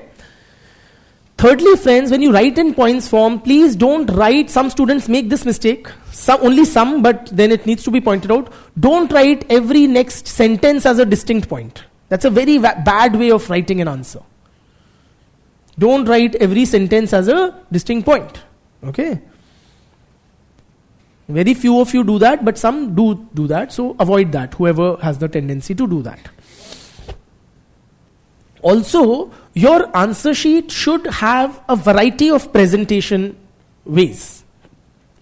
Acha, even when you are writing points form, let me say this, in all answers, the introduction and the conclusion should be in full sentence form or para form. They cannot be in points form. You should not begin or conclude an answer with a diagram, or every answer should begin with a sentence or para and end with a sentence or para. For all answers, introduction and conclusion should be in full sentence or para form. Okay?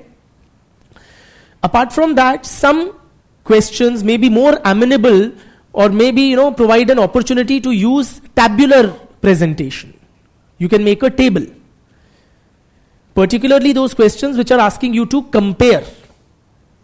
So if you have to highlight the differences between A and B, oftentimes you can draw a table. Okay?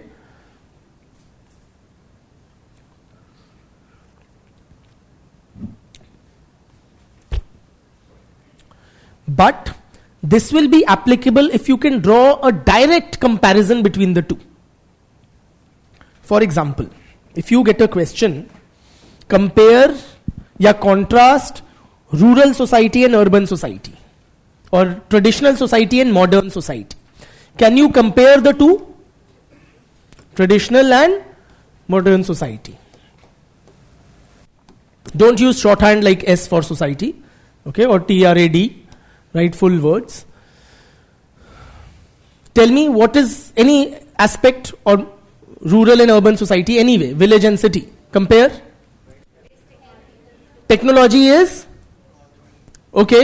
far more advanced in modern society and rudimentary or basic in traditional. Or what about the economy? It is agrarian in a traditional society and industrial capitalist in a modern society. Joint family system is joint and nuclear. So point is, all of these you are saying that we can draw a direct comparison between the two. Family, here is joint and here is nuclear. Economy, here is feudal agrarian, here it is industrial. Population, here is small, here is large. Population density, low, high, and so on and so forth. Technology, basic and advanced. Are you with me? Sometimes you will have questions on comparisons where you cannot draw a direct contrast. For example, they may ask you to compare Durkheim's theory of religion and Weber's theory of religion. You will know both, but then you cannot, on every point you can say this says this and this says that. You will be able to draw some differences, but not a very clear-cut distinction point-wise. So there you should avoid trying to tabulate. Are you with me? So तब भी tabulate करेंगे, आमने सामने एक ही चीज की बात कर रहे हो. This we have to ensure. Just like in this example, here also we are talking about the type of family. Here also talking about the type of family. ठीक है? So in some questions we'll use the tabular presentation. In some of your answers, please try to incorporate diagrams. Incorporate diagrams.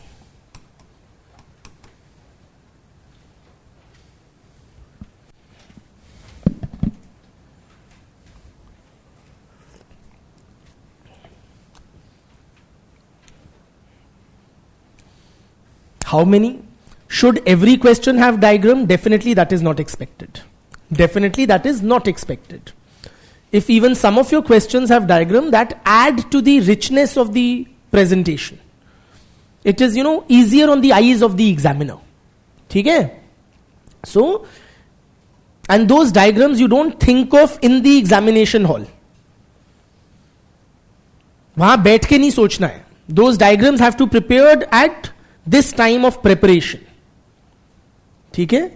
Those diagrams could have been picked up from a source like a Nitin Sangwan. Okay, it has many useful diagrams. Or if I share any in the classroom, or if you can come up with. Okay, and there will be many areas where you can come up with. For example, in Sangwan, you may have come across a diagram pertaining to this topic, emergence of sociology, where it said economic and political, something of the sort. You know, if you find that easy to understand in this thing, please remember it and then try to reproduce it, if in a fitting or a question which demands it. Okay? Oftentimes, you can have easy that hub and spoke kind of a diagram when you have to represent the features of anything. Say Weber's bureaucracy. You write here bureaucracy. Okay? No, not this. Sorry, sign jaisa ho gaya. But and then you say its features here. Hierarchy. Write the full words. Of course, I'm just writing. Okay? Abstract rules, avenues of or career progression path, separation of this or that. Or say a diagram of caste system. Simple. Caste system, mention its various features, hierarchy, endogamy, occupational specification, ऐसे ये. ठीक है? Yeah, if there is a question on emergence of sociology, that diagram showing the timeline, which we had discussed. ठीक है? Diagrams should not be too what do you call, using too many of words. They should not be full sentences in the diagrams. Are you with me? उससे अच्छा तो लिख ही लो, अगर पूरे पूरे sentences लिखने हैं. वहां पे कुछ वर्ड्स के साथ हम अपनी बात को कह पाए.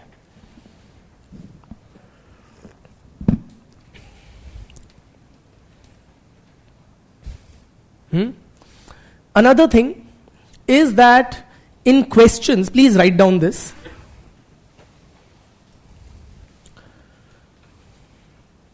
In questions having two parts,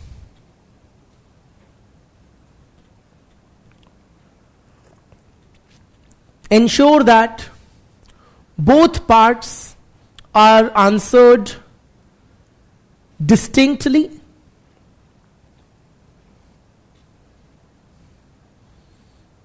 and sufficiently.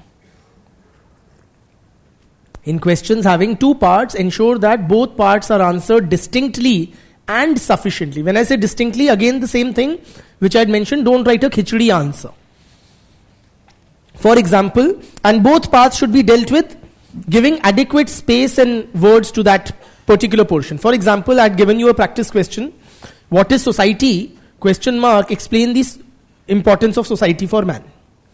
Many of you had written one line on what is society and then begun writing importance of society for man. That is an incorrect or inadequate weightage being given to the first part. Now we don't know what is the weightage there, because the question will say 10 marks. It won't say 3 plus 7 or 6 plus 4 or whatever. But we'll have to assume something. Either 50-50 or something, say if the first part or one part appears smaller, okay, this may be like 30-70 or 40-60. But then at least for 40% of the answer you should be talking about the first part, which many of you did not do. Are you able to relate? So ensure that both parts are dealt with distinctly and sufficiently. ठीक?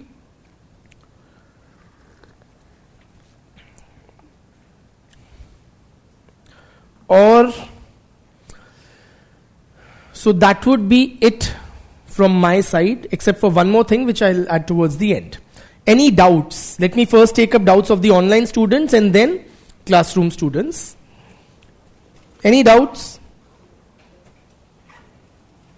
Online students, please type in.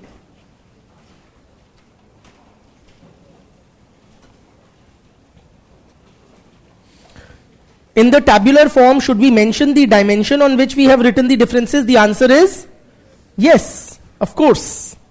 Otherwise, how will the examiner know what are you differentiating them on? If we use tabular format, it uses less space. Does it yield marks? The answer is yes. You should not still be leaving blank space, right? So ensure that you are adequately using the, say, 2 sheets if you are writing a 10 marker. Begin with a small introduction, write the differences in the tabular form, and then some similarities or whatever, and then conclude.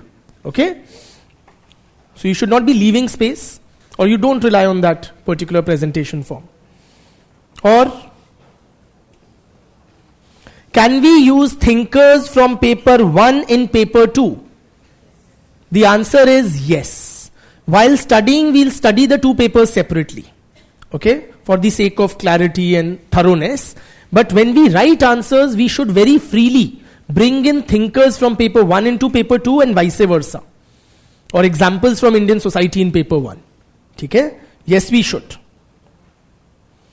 Should we highlight all scholars that we mention? Why not? Okay, as long as they are relevant and they are good, do highlight.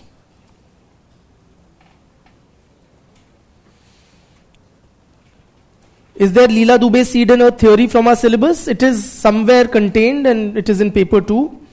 So we'll study it there. Regarding your assignment submission, Vitan, you'll have to connect with the tech support.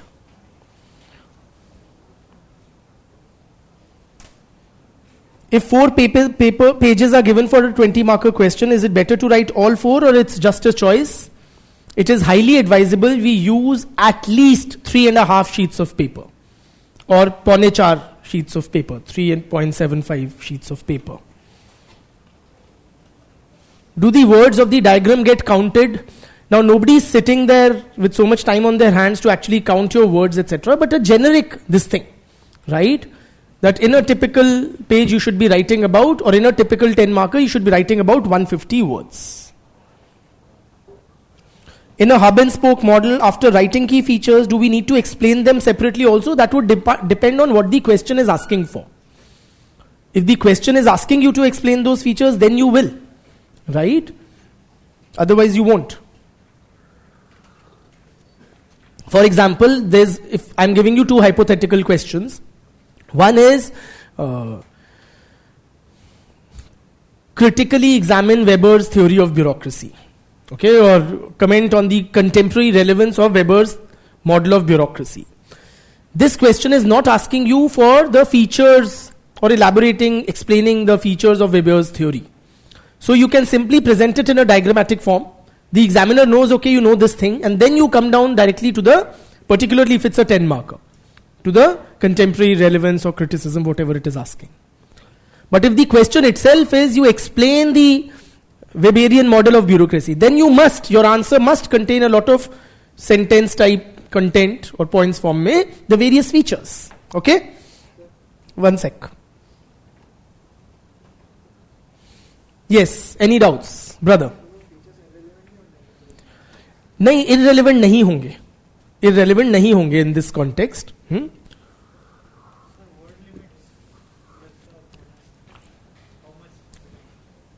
It's just a near about, say 5-10 words. Try to develop the writing style that you're writing 70 to 80 words per page.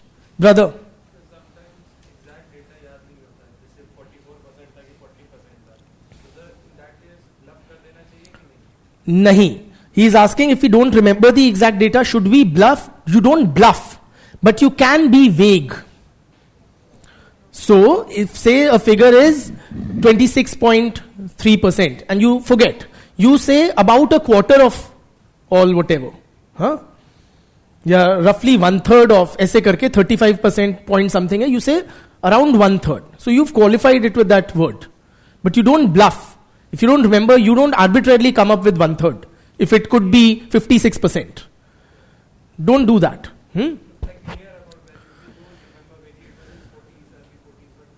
Or, in many things you can say something like more than 90% of the villages have untouchability.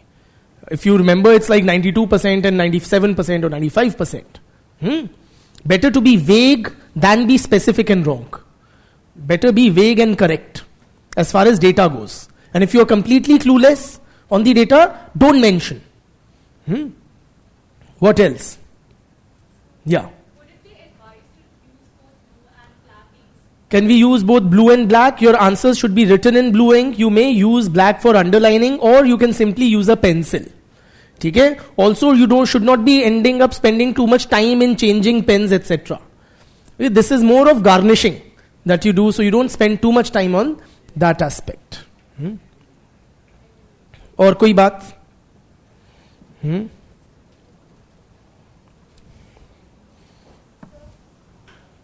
Yes.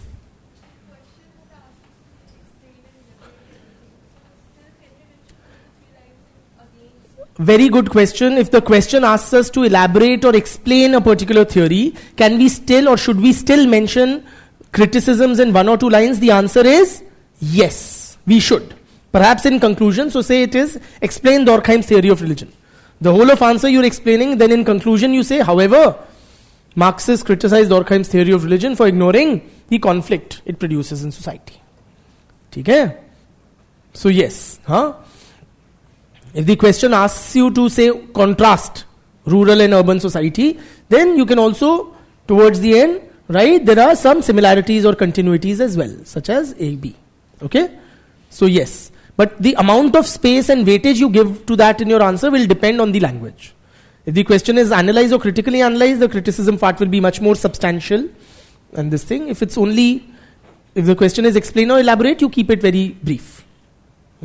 Yes. For example, if one part of the question is just established fact and the other asks for solutions for it, do we criticize the first part or go 1 or 2 for the first part?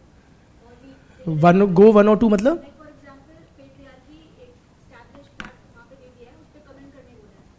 हम उस पे comment करते वक्त patriarchy को सच मान के उस पे बात करेंगे कि patriarchy है या नहीं है, इस पे भी आर्ग्यू करेंगे. नहीं, for some things like patriarchy आप इस बात पे नहीं बात करते कि है या नहीं है. You take it as a given. ठीक है? Yes.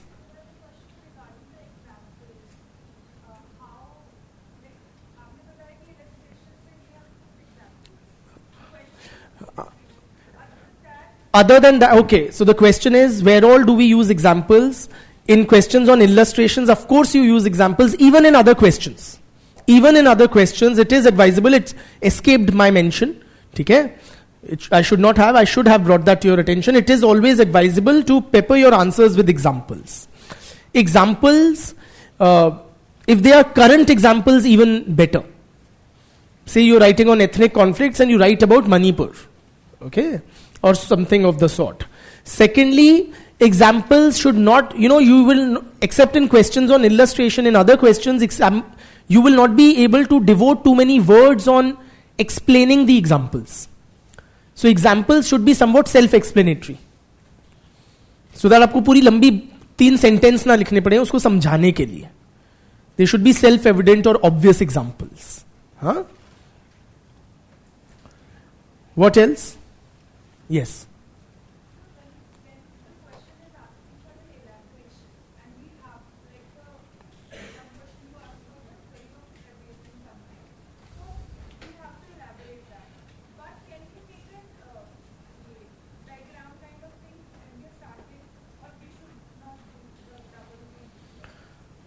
Say if the question is on elaborate Weber's features of bureaucracy, can we do a diagram? You can.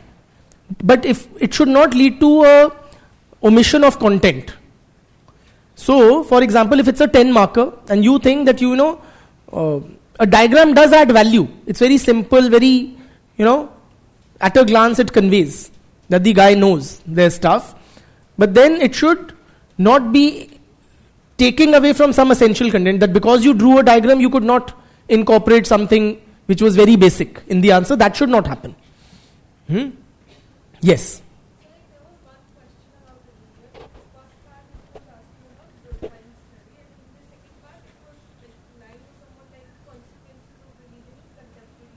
Okay.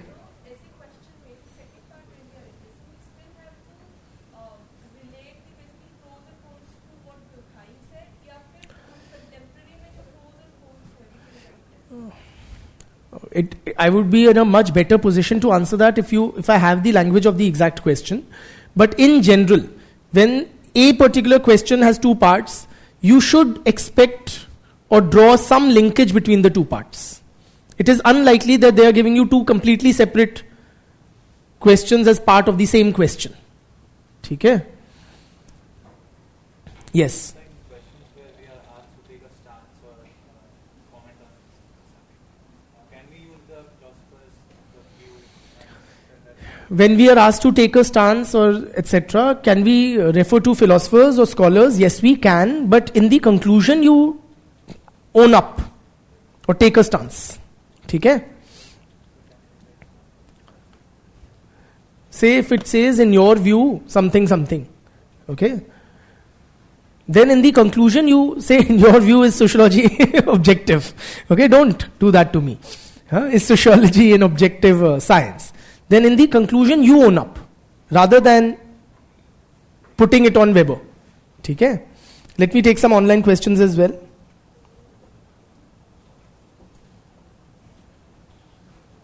Some questions are definition based, like according to Durkheim's theory of religion, blah blah blah blah blah, comment. What we should write in the introduction, the definition given in the theory or something else. Definition would be a good start in this kind of a question. Can we use highlighters in our answers? It may not be advisable to use highlighters in your answers. Sorry? Can we use other than scholarly quotes in our definitions? I mean, don't use, in certain questions you may quote a Gandhi or an Ambedkar or a Nehru in paper 2, but not in general. It's not an essay. It's a sociology paper. But they have talked about, say, caste system at length, which we discuss. It's in our syllabus also, all of that. Anything else? When do we finish? So that is about it from my end. Last thing is, friends, all of this will remain theoretical unless and until you try to put it down in practice. So the more you practice, the better you become at it. Karat karat abhyas to jadmati hot sujan. ठीक है? So please practice answer writing. Thank you.